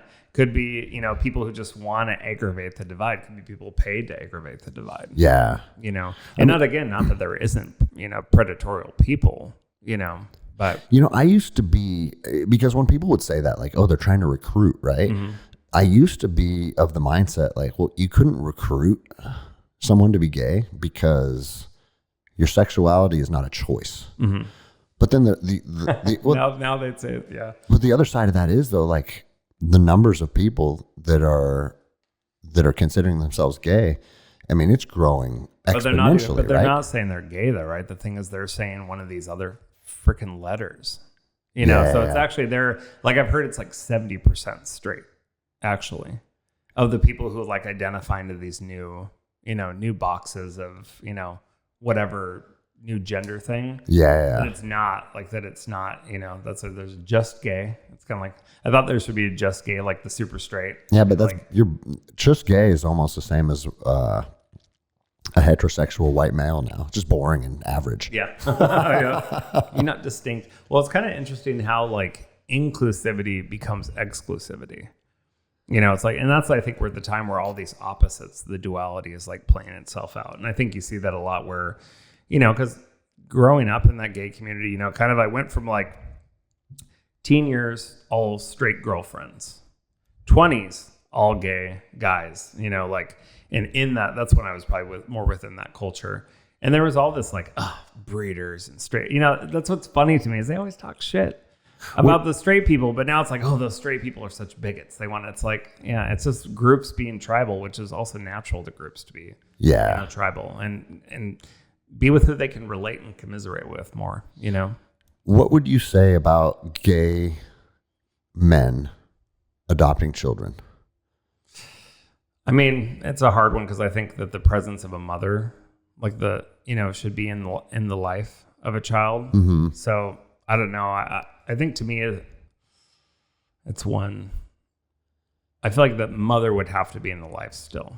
Yeah. You know, I think that's needed. Like maybe a big family with, like a more poly. You know what I mean? Like I feel like the presence of the woman needs to be there for healthy raising. Well, because I mean, I say it on the show all the time, like you do you and I'll do me. Yeah. And I don't care what you do, right? Yeah. But I also do think, is exactly what you said, is that a proper upbringing does require the I'm going to try one more time. Femininity of a mother and the masculinity of a father. Yeah. I think that's probably going to set children up for the most success later in life. And there's been studies that have shown it, like households of children where the dad bounced and they never knew him. Mm-hmm. Like their chances of addiction go up exponentially. Yeah. Their chances of incarceration go up fucking massively. Right. And so like there is something to be said for having a family unit raising children. And it's not me being a bigot or me not being accepting. It's just fucking data. Right. But then the other side of that is, as someone that considers themselves more libertarian than anything. Yeah.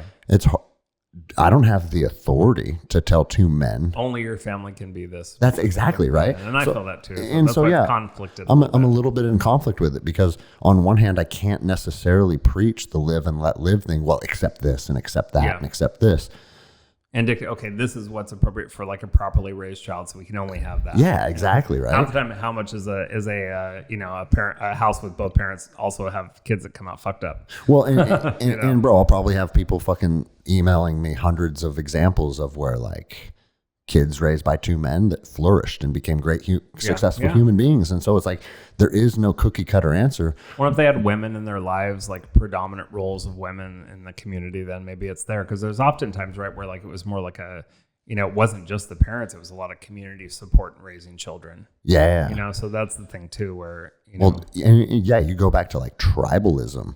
Yeah. Like there'll be women that that are lactating that just take turns feeding all the babies in the tribe. Oh, totally. Yeah. And it's a shared role for sure, So that could be done perhaps. And the thing, and I guess that's why we're talking about it, because I don't claim to have all the answers, but these are things that like rub a lot of people the wrong way. Mm-hmm. But at the end of the day, if you can't be reasonable, then all you're doing is just making the divide bigger. Yeah. Yeah. And I think to be able to look at the nuance of situations too.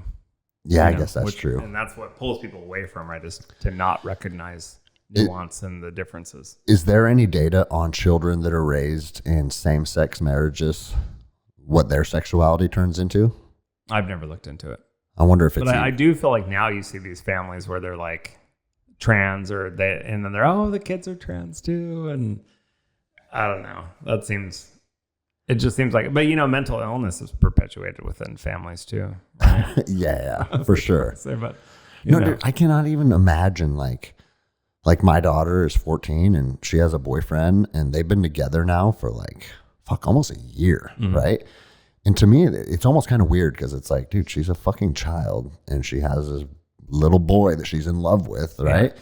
And he's cool. Like I like him. Like I taught him how to shoot the other weekend and he doesn't have a dad in his life either. He was raised by a single mom.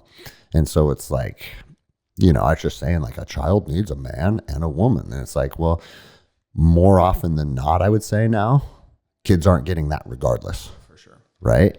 But my point of bringing that up is, like, you're never going to see me celebrate my daughter's sexuality. Yeah. Like, post it on Instagram and be like, yeah, yay, my daughter decided she's heterosexual and she got herself a boyfriend and we're going to go celebrate and go out for ice cream. You should make a mocking post. Yeah. You know, and I've said this on the show a lot. It's like, she did come to me when she was like 9 and was like, I haven't decided, maybe 10, whatever. I haven't decided yet if I'm going to be straight or a lesbian when I grow up. Oh, interesting. And I just think the shows, man, I don't know how much they were exposed to like TV growing up. well, bro, that was a public school thing for me. Oh, that makes sense. And that's why I pulled For my sure. kids from public school, yeah. because that was one of the main reasons why I was like, okay, a 9-year-old's coming home telling me that shit. Like, you shouldn't even be thinking about that All stuff. 3 of my brother's daughters at one point were all saying they're all gay. Uh-huh. And it just doesn't add up, like, from a standpoint. But you think of like social networks and girls and inclusion, you know, like kind of how it works among women and social groups. I bet there's probably more prone to influence. Yeah. Plus women, you know, I mean, I've definitely in my life witnessed more women like choose, I would say, to be a lesbian, because, you know, you can fake an orgasm and you don't have to get hard. I mean, really, there's a difference where a man to choose, you know, it's like, well, your body would have to cooperate. And men are mostly often more visual, physical, right? And it's just, you don't see that as much. I wish you saw it more. But No, that actually makes perfect sense. And I actually, I'm not going to give any details, but like, I know of women that thought they were gay for like 20 years. Yeah. And then they came back to the dark side. Yeah. But then also too often, how much did trauma play a role in that? Oh, probably almost all of it. Because I think that's a big part. Yeah. Because a lot of the women I've seen choose that I would say more so, it seemed that choice were often, you know, had sexual trauma or like an experience with men that made them, you know, like an abusive relationship or something. Yeah. And so they're averse to that and they're able to, you know, choose more because it's more about emotional intimacy. And they can find that with a woman. And then probably let the rest, like the sexual element, kind of come as part of, you know, that emotional intimacy. Or sometimes it never materializes sexually too. I've heard of that, where it's like they identify as lesbian, but they are not interested sexually in women. Yeah, which I don't really understand what that means. But I'm like also lesbian life partner or something. Yeah. I feel bad for him. No dick. I feel bad for him too. What else on the gay stuff? Is there anything else that people need to know from a normal, conservative, white male that just happens to like men instead of women? Yeah, that isn't. I mean, because I was thinking about that. I haven't been to a gay pride thing in probably 12 years. You know, and I remember for me, it was when it started to go really corporate. Because I think naturally, like all these big companies. Yeah, because I think for me naturally, like one thing I did like growing up being gay in that community, and you know, my early years, was that because it was counterculture, so it did question. You know, it was separate from the mainstream, and it tended to question things. Where now I think it's, you know, it is the mainstream. Yeah, it's like it's just counterculture's in my blood. You know. And that's when like being a white conservative, you know, and being, I mean, because it's, you know, it's definitely like I said, an anomaly. It's like a minority within a minority, you know, it's pretty like, so, say for example, on the dating app, if you were to look up like, you know, some sexual thing even, or some kink thing, it'll be like hundreds of guys. If you look up unvaccinated, which I'm actually shocked that they allow it on this one app, the other app is banned, but on Scruff, 30 guys. This is in the world. Scruff. Yeah, Scruff is like a gay dating app, like Scruffy Guys or whatever. Is it like Grindr? Grindr's all trannies now. You know, I think and it bans you from like if you say something that's like, you know, they're much more heavy on that. Where I'm surprised actually Scruff will allow that, but where if you look up something like puppy play, right? It'll be hundreds. Where unvaccinated or like Patriot or something will literally be like 20, 30. I mean, it's very homogenized, right? Yeah. Homogenized. Yeah. But it is the culture. Like it used to be like when I would, it was first coming in the city, like going to the bars, there was like, cowboy bars and kind of like, there was this mixture of different types of people where I feel like it's been super homogenized where it's all kind of like think the same, talk the same. See, bro, that is actually something that the gay community should be offended by, right? Because historically, you had men, like, wasn't Alexander the Great gay? Yeah. Yeah. I don't know, actually, that for sure. I don't know if that's fact. He wasn't gay. He's spewing bullshit on his podcast. But my point is, like, bro, you could be gay and be a motherfucker too. Yeah. Right? Mm-hmm. Like, why can't you go fight in the UFC? Why can't you be a fucking alpha male that fucking is ready to throw down? Why can't you be super physically fit? All these things that is like not attributed to the gay community anymore. Well, I think we were actually seeing more of that. People that didn't fit the stereotypes like coming out. Uh-huh. But I don't think we're seeing that now because now they don't they don't want to associate, I'm sure. I mean, with it. Like I said, for myself, I never felt that way where like I wouldn't necessarily like, I had a recent interaction with this Patriot group and I thought, I don't know if they know that I'm gay, but I don't really feel like I need to tell them. I don't feel like it needs to be the thing that's asserted, but it's also a thing where I'm like, well, will they be, would they not like that about me? Yeah. And it's just a weird thing where I never would have thought one, that I'd be in social groups where that might be the case. And then to also understand why they wouldn't, like biases and what's going on in the world to get why they wouldn't or the religious beliefs or whatever. Right. Yeah. But that's very odd. That's very But I think that's where patriot conservative groups are also dropping the ball a little bit. Like if you're averse to liking you because of that. Yeah. Everyone should like Sebastian. No, but that's that's the equal and opposite side of things. Like when I was saying, like the gay community is feeding into the narrative, and they're feeding into the narrative too. Oh, for sure. If they're putting up walls and being like, oh, you know what, we can't have this guy. Because, bro, you could be an undercover agent. Infiltrate. You could infiltrate. We could use more guys like you. I don't want to deal with those gays.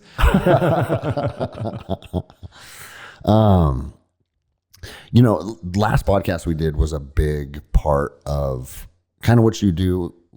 Would it say professionally be the right way to phrase that as far as with the psychedelic works and all of that kind of stuff? Yeah, like with the Psychedelic Society and such, yeah. Yeah. I don't do it. It's kind of odd. I have people in the city that do more. I do less now because I think of the woke culture and COVID. It really did it. It really shifted because it became so consumed by,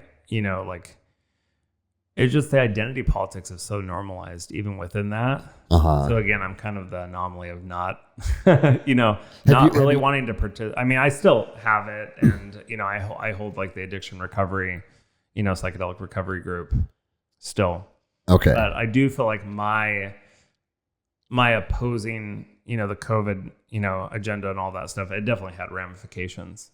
Okay. I mean, the group still has, over 4,000 members, but it's not like it's all those people are active or something. And that seems kind of strange because it seems like the people that are looking to embark on psychedelic journeys would be people that are free thinkers or people that are thinking outside of the box. But now people think that it's almost like the brand of free thinking.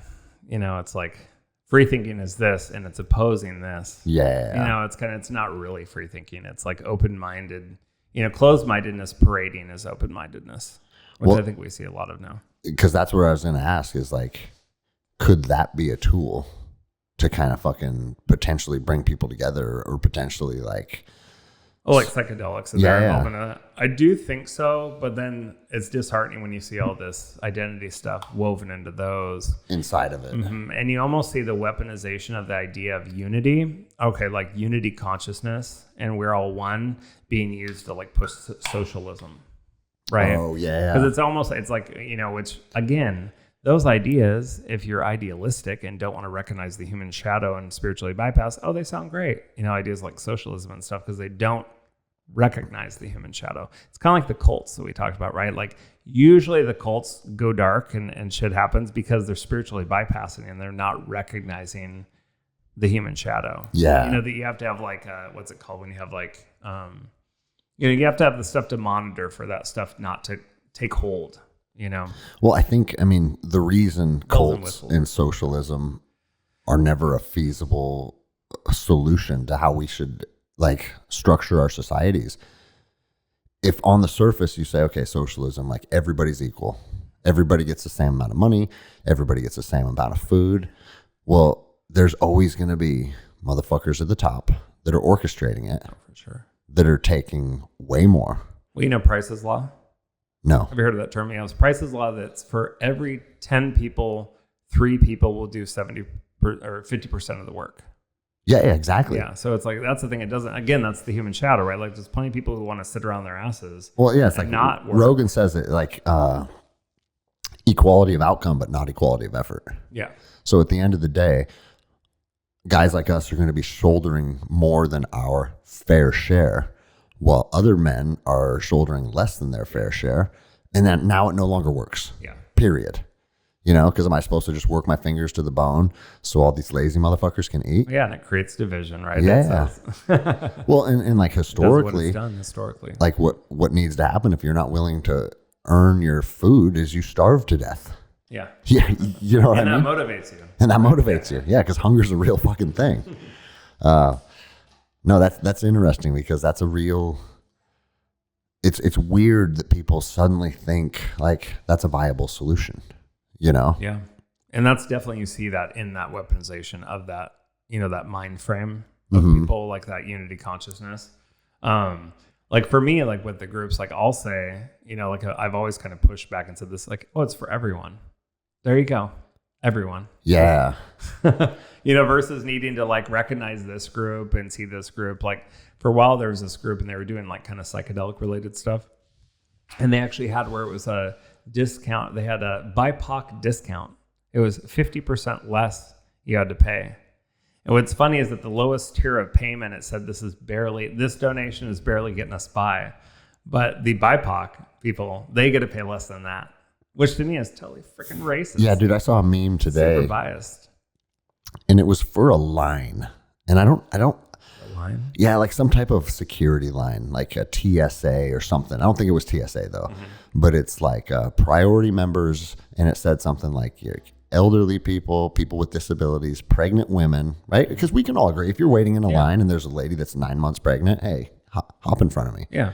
You have your whole family, a bunch of kids, you want to go get settled first on the Yeah, plane, But, and then below that it said BIPOC. And it's like, What? oh.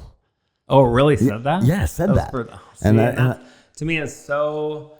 I've asked one of my buddies about it, who happens to be black, right? He's just like, yeah, it's totally pandering, and it's like looking, it's like making a generalization based on someone's race. Well, bro, and when you want to like give people these little special treatments because they're black, that is what, in my opinion, the black community should be the most offended about. Yeah, it's like when they said.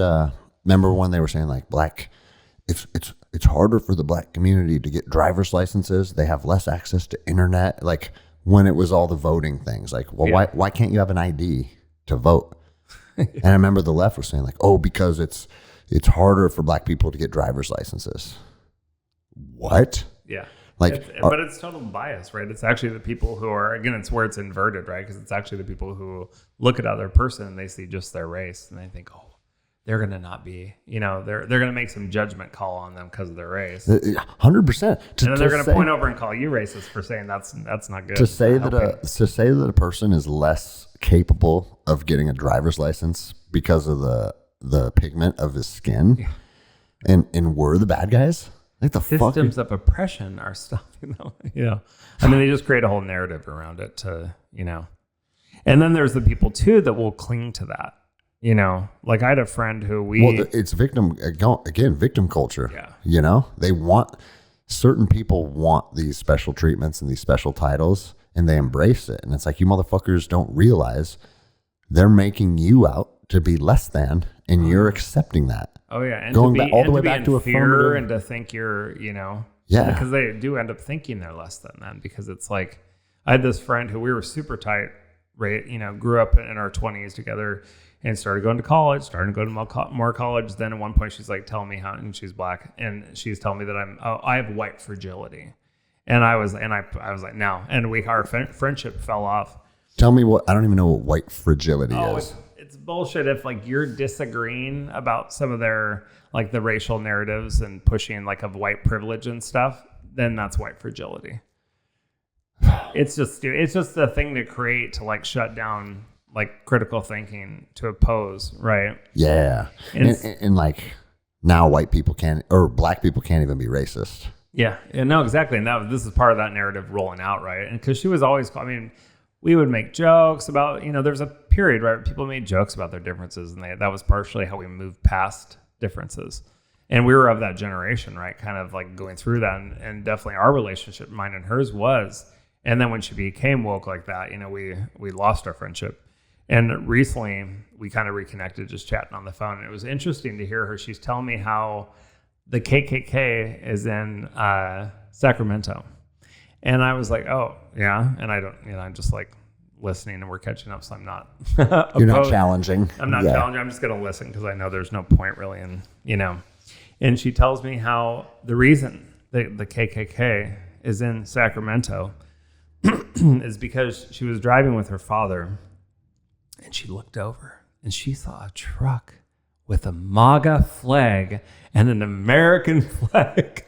And she didn't know what to do. And she's serious, you know, she's telling me this. I didn't know what to do. In fear for her life. Totally, right? Dad, I don't know how you made it through like affirmative action or whatever, you know, or is that it? Whatever historically. Yeah. She's like, I don't know how you made it through all that. And, you know, what do I do? And he's like, yeah, just drive. And her dad's so chill. I just see, he's probably like, what the fuck? You know, and she really, so from that encounter, she then believes that the KKK is, you know, active in Sacramento because of the American flag and a MAGA flag. Dude, it's so fucking ridiculous. And so, like, again, you hear something like that, and it just makes me think, like, exactly what you said. We need society to collapse. Yeah. That's the conclusion. Bro, that's the answer. Because if you see a truck drive by you, like, bro, I could be on I-5 and see a truck drive by with, like, Nazi flags, like whatever, like, yeah, the most abhorrent fucking thing ever, right? And it wouldn't cause an element of fear at all. Yeah. I'd be like, look at this fucking douchebag. Yeah. You know? Totally. But like, man, MAGA has been demonized. That's all the news. I mean, it's, you know, MAGA white supremacists, you know, the ultra MAGA, right? My dad's been, I think we talked about it last time. My dad's completely, he watches The View. I mean, it's kind of funny that here his gay son is like, you know, conservative. He's like, you know, Vietnam vet, Marine, and and this is the TV. And just went full left. Huh? Yeah, like he'll say stuff about guns, and I'm like, you sound like a gun grabber now. Well, no, but it's, you know, like he can reason it, even though it doesn't make sense. And I usually now he'll want to talk about it like he always, because he's an alcoholic too, so he kind of forgets that I don't agree with him. Yeah. And so then I'll just he's getting all drunk again. I got to talk to Sebastian about guns. And I just go and I just kind of back. I'll say, you know, I learned to question the shit from you. I said, you were not political before. Yeah. I said, you know, and this is bread and circus. It's the two sides, you know, they're both the same. You know, even if I recognize that one is less crazy than the other one, it's still, for him just to kind of go, it's all bread and circus. It's all meant to divide people. And then I turn the music up in the car. So no talking to him about it. I like that you say that, bread and circus, because I've heard that analogy more often. It's like, you know, anytime the Roman Empire was in turmoil, let's give them a week of games. Oh yeah. They do. I mean, it's at this point, it's just, I feel like it's so blatant. Yeah. Just like that whole, like the Biden thing I talked about. I'll just send you the clip of that because it's just so apparent. You know, the white supremacists are the biggest threat. And then boom, here's these, you know. Well, it's interesting you say that about your father, because I've had a lot of friends that are roughly our age talk about their parents and say exactly that, where it's like, I just saw it on CNN. And it's like, Dad, CNN is a weaponized media source. They all are. It's an era that trusted the media. Yeah. And like, you say that to someone that's in their 70s, 80s, they think you're nuts. Yeah. Like the news, the news is like the truth. And you're like, The news lied about my dad before, and he almost, I was like, this is like Stockholm syndrome. I said, like, you're literally apologizing for the people that lied about you when you had the weed bust and like paraded you around like that's you were right. Yeah, I remember you talked about that on the last episode. Yeah, it screwed his life up, and I'm like, you're defending them. You're saying like, I'm like, you never, like, you knew that they're, it's just, and to me, that's where you see the propaganda. You see that it's been, like literally propagandized. You know what I mean? Like he's been victimized by this. Bro, you fought in Vietnam. Yeah, and you think that you want to talk about fucking corruption? Yeah. I talk about it often on the show because I spent a decade of my life. Well, actually, from 2001 until 2009, I was basically deployed the whole time. Mm-hmm. And I went in the military in '99, so it's peacetime army. And a few years later, that was it. 9/11, and then we hit the ground running.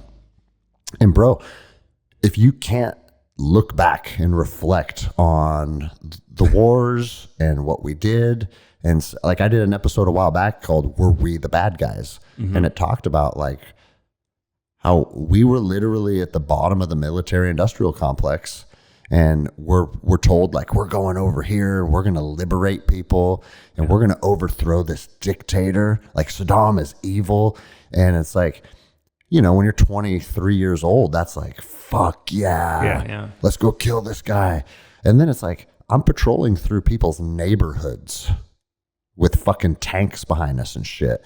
And people are upset about that, and they're going to shoot at us. And it's like, yeah, that's exactly what we would be doing. Yeah. Fucking tanks started rolling through Lake Stevens. I'd be like, Sebastian, let's build a sniper hide right here. Yeah. You know what I mean? Yeah.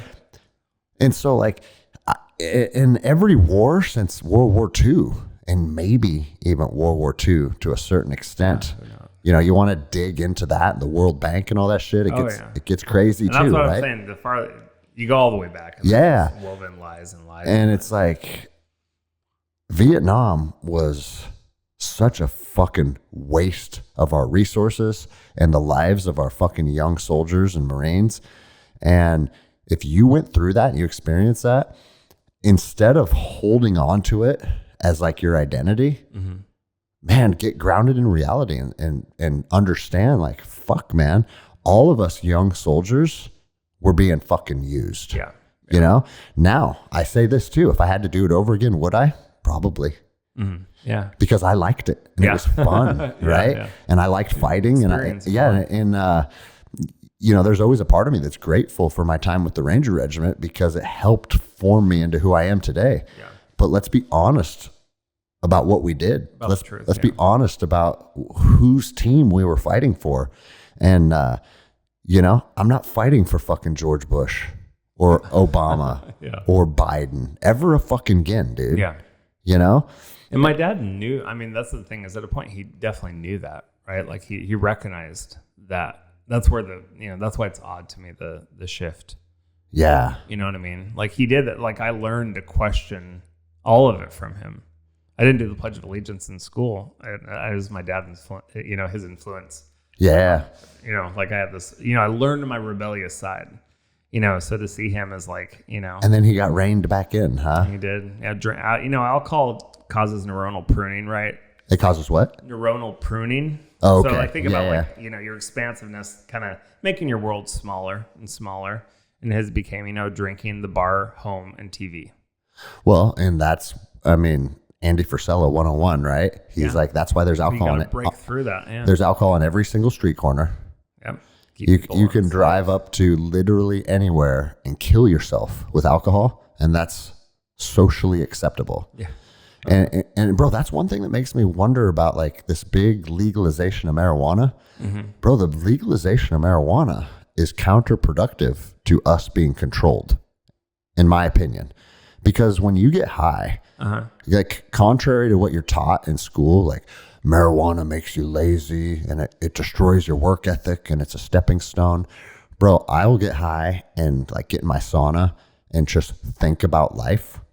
And there's so many like new perspectives and like makes me think about things from like a different angle, right? And the thing is, it's not like, oh, I'm high and I'm all fucked up thinking about this. It literally, it changes your brain's neurochemistry to kind of detach a little bit and look at things from different angles. But the thing that's powerful about it is the next day, it's not like you wake up and you're like, oh, fuck, what was that? It's like, dude. Like borrowing happiness of tomorrow for today. Yeah, no. I like that term. It's like you wake up tomorrow and it's like, man, you know what I thought about last night? You had insights and kind of how I've explained marijuana to people is like, we walk around and we have a 6-foot perspective on life because our eyes are at 6 feet tall. Our interactions, our observations, everything is right here, right? I feel like marijuana, you crawl up a 40-foot ladder. And now I have the same tools and the same capabilities, but now I can look left and right. And now I have a elevated perspective. But it can also do the opposite, right? Because of heavy consumption and kind of what we've done to consumption, like with dabbing and kind of stripping the plant out of it, you know, and increasing the drug, the quantity of the THC, and like these methods of like, heavier use. Because it also, interestingly, also can cause neuronal pruning, where like most psychedelics don't. Really? Yeah. So, and I think, and you think about like complacency sometimes, or people who've like stayed in a relationship, they're not happy and they just, just get stoned. So, I mean, it's both. Like for me too, when I use it pretty intentionally, not too often.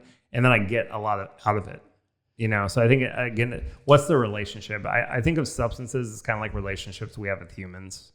Yeah. Like what is your relationship? When's it utilized? What for? Is it used intentionally? Right. And mindfully versus like using it as like, oh, I'm doing this first thing when I get up and wake and bake. Yeah, exactly. Yeah. And just trying to stay stoned. So it's just kind of interesting how, I've always thought about like, how do psychedelics fit within consumption culture where like, for example, weed fits great in consumption culture. It's, so then you would say that the push to legalize it and the push to have it available on every street corner, very similarly to alcohol, is something that could potentially further diminish society and free thinking and the ability to like... Well, watching how hijacked the cannabis community got about COVID, right? And watching this, like, because I think of cannabis as an amplifier, right? And it equally amplifies negative as well as it does positive. And so these really heavy users, I feel like their fear was super amplified and they went really, like, that was a very hijacked community with the COVID narrative, which is kind of funny when it's like, usually those people are like, fuck pharma, go with the plants, man. And I want a ton of those people like giving out free joints, for getting vaccinated and shit like that. So. Oh, really? Oh, yeah. There was a bunch of shady shit that went on around that. Yeah. So it was a very hijacked culture. They got like, so again, it's like this potential, for both, I think. Man, I do think in the consumption culture, though, it can be, the negatives can be reinforced. Well, and dude, I mean, in full transparency too, I don't know if there's a physically addictive nature to it, but there is. Oh, it's habit forming. It's habit forming, Oh, yeah. Yeah. And it's just a different, like the outcome of say using it chronically, like alcohol has often external ramifications, like because of behavior and kind of how it works. It tends to show itself more when there's a negative thing. And so the ramifications, there's like, oh, look what happened. Or what I don't remember happening. Yeah. Where with weed, it can be more subtle, so it can happen over a longer period of time, almost like a compounded effect, right? Like where someone just, no, I'm not going to go to that thing. I'll stay home and get stoned. Do you have rules for how much you consume, or do you just kind of play it by ear for what seems reasonable? I just go intuitively. Like for me, I think in the last 4 months, I've only smoked it one evening. Oh, really? Yeah. And I've had periods where I've smoked it more steadily, but yeah, it just kind of depends where I'm at. And I enjoyed it the other night when I did smoke it. I was like, oh, okay, get some insights and, Fuck, man. There's a part of me that thinks like, because it's gotten to the point for me where, and it's not like I'm a fucking wake and bake guy at all. Yeah. I'll usually hit a joint like a half hour before I go to bed at night. Yeah. And sit in bed and relax. And I feel like I fall asleep easier. Yeah. But there's always a part of me that's like, as soon as something becomes part of your routine, then you do start to become dependent on it. Yeah. That's the nature of. And that's weakness, Well, that's when you that's when you take some time off and go, oh, okay, what do I gain from this? What do I lose? Analyze the relationship. I think that's what it's just like reevaluating a friendship or, I think that's why mushrooms are one of most powerful plants to use is because, or it's not a plant, it's a protist, right? Or no, it's a fungi. Fungus. A protist and fungi are different, right? Oh, okay. You got people that are just yelling at their radio. These guys are fucking retards. You can't say retard. No, but it's a very anti-addictive substance. Yeah, oh, for sure. And that's where, to me, psychedelics within consumption culture is interesting because they don't really fit. No, yeah, exactly. Model, no, like the plant. Like you do more and I don't need. The substance lets you know, like, hey, you're good. Yeah. You know? Yeah. There's a rare amount of people who will abuse, some psychedelics, but it's definitely much less so. It tends to be self-regulating. And bro, like when I went to the jungle and did you listen to my ayahuasca episode? You can say no, it won't hurt my feelings. No, I did. Well, because we talked about it in the post. Yeah. No, I don't think I did. So I was supposed to do 4 ceremonies and I did 2. Yeah. And I was like, I don't need more of this. Mm-hmm. I don't need it. And that was like the resounding message that I received. And I'm not. And it wasn't that you went through challenging experiences, but you said not much happened. I loved it. Oh, okay. It was very fun. Okay. Yeah. Like I liked how the plant medicine made me feel. Mm-hmm. I liked how the perspectives that were coming into my brain and the messages that I felt like I was. And for me, I don't feel like the ayahuasca was giving me messages. I feel like the ayahuasca was allowing me to look deep inside of myself and pull what I needed to hear. Yeah. But everything felt very internal because a lot of people are like, dude, Mother Aya will show you and Mother Aya this. It's people's language, right? You're not someone who looks to an external authority, I think. So no, like I looked deep inside of myself and the message that I kept getting is like, you're on a good path. Keep doing what you're doing, except, man, push harder. Mm-hmm. Like expand your network, build your empire, build your gym, build your relationships. Keep doing what you're doing, but do it at a higher level and become more successful in the things that you're trying to do, because there's a big part of what you do that is enriching people's lives. So keep doing that. Yeah. And for me, that was like rewarding and validating. It wasn't like a sob story or made me feel sad, where a lot of people were like crying and like visiting trauma. For me, it didn't do any of that. Well, we all have different capacities of having, looked at our own trauma or processed it in different ways or shoved stuff down or not shoved stuff down, right? So I think it's, for some people, it's just going to come out. Yeah. In a different way. Especially if you kind of have some of those archetypes that you're around. Like if you run somewhat of like a shamanic archetype or kind of are processing and moving things along naturally in your life and questioning things, then it's going to be a different experience, right? And for me, like, I'm not diminishing the people that did like just fall over and cry for 6 hours because I feel like they're at a point in their life where maybe that's what they needed, right? Sure.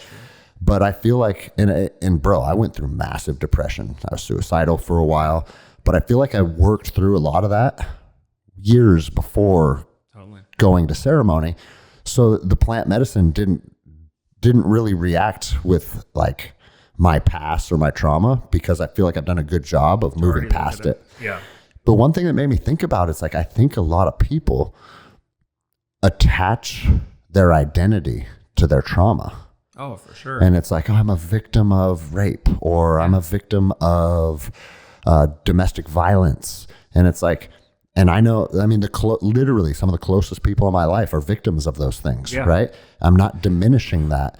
But what I've seen is the people that can take it for what it was and understand that like, you didn't do this to yourself. You were a literal victim. Yeah. So now that you've successfully removed yourself from that dangerous environment or that toxic relationship, now you can drop that bag that you used to identify as a survivor, and you can literally just move past it. And I think as long as you continue to identify with your trauma, and I see it in the veterans community the most. Oh, for sure. They all wear their medals and their CIBs, their hats with the campaigns that they fought in. To me, that is another form of like a victim mentality. Look at alcoholism. Yeah. Like you're always this, you'll be this. You have Bro, to, it's reinforcement of, negative neural pathways. And they literally tell people like, you will always be an alcoholic. Yeah. And this is a lifelong, it's like a lifelong sentence. Yeah. Sure. And so I think the key to getting past traumas is literally feeling or figuring out how to recognize it for what it was, understand like what you went through, understand how it affected you, and then most importantly, understand how to move forward. Yeah. And leaving that shit in the rearview mirror. And I think ayahuasca plays a big part in that for a lot of people. Yeah. But I just didn't feel it. And it can do both, and maybe the action that it had is actually the catalyst for you. Yeah. Like the opposite. Like everything could be a catalyst in a different way that it's presented to you. Well, and one thing we said right before we started recording is like, as I have my fucking Zyn pouches right next to me, but I don't like nicotine anymore. Mm-hmm. Yeah. There's your brain, it changes. Yeah, I've always enjoyed nicotine, but I've never become addicted to nicotine because I just know that it has being addicted to anytime but if something. You don't like it and you're doing it, that's usually that's what I'm saying, works, right? Yeah, and so like I just came to this realization not too long ago. It's like, dude, nicotine used to make me feel good, and all of a sudden, kind of makes me feel like shit now. Yeah. And so like. And then you do it. And then I do it. Which is interesting, right? And that's kind of it's kind of crazy, that's often right? addiction to how it presents, right? People often, when they're doing stuff, they're not happy. I used to have a friend who was addicted to meth, and I watched him just, he ended up dying from it, like killed himself. But like with the drug or literal like suicide? On the drug, being paranoid. And that's the sad thing is when he would use it, he would immediately go psychotic. There was nothing at all that he was doing there that was pleasurable. You could see like it wasn't like he did it and he partied for a few days and went psychotic. He would do it. He would go psychotic and be in total turmoil and paranoia, and then clean himself up and rinse, repeat. He did it over the years until he killed himself when he was on it. I didn't know he was still relapsing. But again, you could see the addiction there, right? It's like there was no reward. Yeah. It was like he would go to do this thing that ended up in terror, yet he would do it and repeat it. So I wonder if there's a part of him that like, well, obviously there was a part of him that wanted to live in that terrified state. And he was raised like he was conceived via rape, and his mom wouldn't touch him for the first few years of his life. His grandmother took care of him, but it was deep trauma, so it makes sense that, that was embracing that like sadness and chaos, Yeah. It's brutal. That's why for when he died, I was like, good for him. Cause he's not, he was stuck. He's not in hell anymore. Hell. Yeah. It was just brutal to watch. Well, and here's another thing about like just the human experience that I've just kind of come to terms with later in life. Sometimes there's something that feels good about feeling depressed. Oh yeah. Yeah. And I'll send you a song recently that's great about. Okay. It's on point about that, about being happy and, about holding on to pain and stuff. Yeah. Because like, I think, like there's the ebb and flow of life, or the yin and yang, I should say, where it's without hot, you can't have cold. Yeah. Right. And grit, grace and grit. When you have grit, you feel it too. So sometimes part of this experience, I think like you need to feel like shit. Yeah. You need to be super upset. You need to feel like fucking. Well, that's why comfort culture is fucked, because it's like, oh, you need to never feel. Yeah. You need to always be comfortable. And consuming. And there's been times over the last couple of years where like some depression starts to settle in, and I don't even necessarily know why. Mm-hmm. And that's always kind of frustrating, because I'll even talk to my wife. I'm like, I feel depressed today. Yeah. And and everything in life is good right now. Yeah. So I don't understand what this is.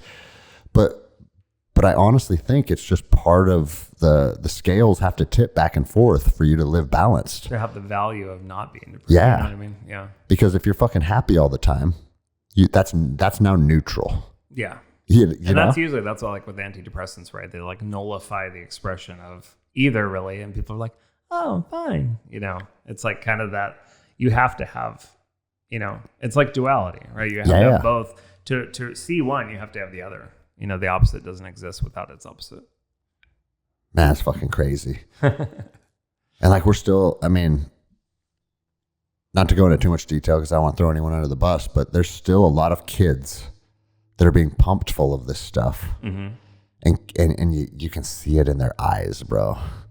Like, I call it this. It's the smug mug, but they have the like. It's like the defiant. Are you talking about like the woke and like the they thems and stuff? No. I'm saying like kids that are on these like antidepressant medications. Oh, okay. I thought they're like pumped full or ADHD medications. Oh yeah. And it's like, dude, you're literally just taking this human being and pumping them full of neutrality. Oh yeah. And when you look at them, it's like there's nothing there. Yeah.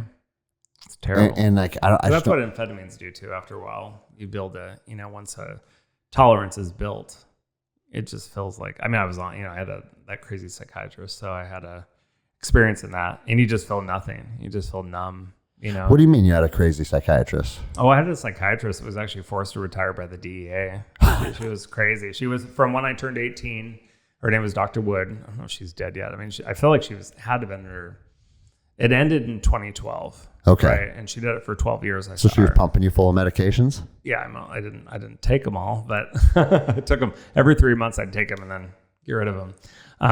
But basically they were, I mean, it was great because when I went to her, I was 18 and it was like, I said to her, how can she was an ADHD adult specialist. And I said, and I knew a lot about psychiatry, and I go in and I tried antidepressants when I was like 15. I was all about like thinking these things were going to be this panacea, like listening to Prozac and all this crap. And I said to her, I go, well, I probably shouldn't take a psychostimulant because I knew that. And she goes, amphetamines are the safest drugs out there. And then she proceeded. I mean, I would go in every 3 months and get a bottle of like 720 dexedrine, which is like, one of the ingredients in Adderall. To basically take 80 milligrams of Adderall a day and 3 1 milligrams Xanax a day and 90 Valium. Fuck, dude. Costco would look at me like they'd be like, what the fuck? He's filling all these drugs. As an 18-year-old kid. Yeah. Yeah. I mean, of course, it grew up to those things. I mean, it was a trip though. I'd go and I'd go, well, I was thinking I'd like to try Halcyon because I love the name of that drug. It sounded cool. She goes, oh, I haven't prescribed that in years. Well, grab the book down and look it up. I go in the book and she goes, what dose do you want? I said, well, let's go with the highest dose. And I'll just take half. That way I have a stash. Okay, I'll give you what you want. No wonder she got fucking raided by the DEA. Yeah. Well, no, they were going to take her license. They told her she couldn't prescribe anymore. Okay. Yeah, she would. But and then eventually, I mean, I would talk to the front desk lady. She'd be like, oh my God, Sebastian, I see enough coming out of here to fill entire colleges. Yeah, she was in her 80s then. She was probably dead now. She didn't give a fuck then, dude. No, and she was about these things work. She thought antidepressants were shit. She'd say, but speed works. I mean, she didn't say speed, but I mean, it's true from a working standpoint. It does, it's an active thing versus like an antidepressant. She's like, oh, those just make you feel like nothing, It was a trip. But I think how pivotal, like how much that affected my life. Yeah. Because I was like, oh, I shouldn't do that. Oh, no, you should do that. You should take these. That was weird. She was a trip. I like it. You're just like, yeah, that was weird. Part of the story, So what did you ever have to, was it, because like some of my friends, like Andy Frisella has talked about it. Mm-hmm. He was on that shit for a long time. He's like, when he decided to get off of it, it was hell. Oh, it was easy. Because like I said, I didn't take it. I knew it wasn't good to take. I didn't like what it did to my, like taking Adderall kills your soul. So I felt soul, if I was on it, I'd feel like dead inside. Really? So I've never taken Adderall, so I can't even really fathom. The problem is like consistently took a benzo a night to sleep. So I'd always take like a Xanax at night, which that definitely had an impact on my brain chemistry. But when I stopped it, I just was done. Okay. I just stopped, and I was glad because I'd wanted it out of my life. But when you could just go to this doctor and she'd go, here you go, and and at the time I felt like when I was taking it at the beginning, I felt like it was like Valley of the Dolls. It was like glamorous to be like a pill popper, at that time, which is funny because I was into like, eating healthy, but these are pills and they get you high. So that's fine. It's just like, what the fuck?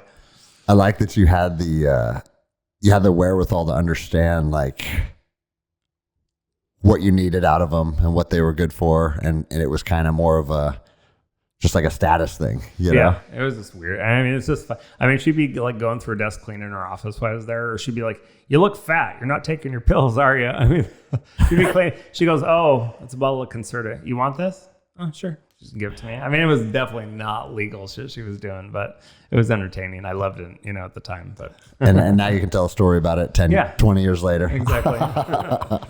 Fuck, man. All right, well, we're at 2:10 already. We went 10 over. Oh, nice. I try and keep the show at 2 hours these days.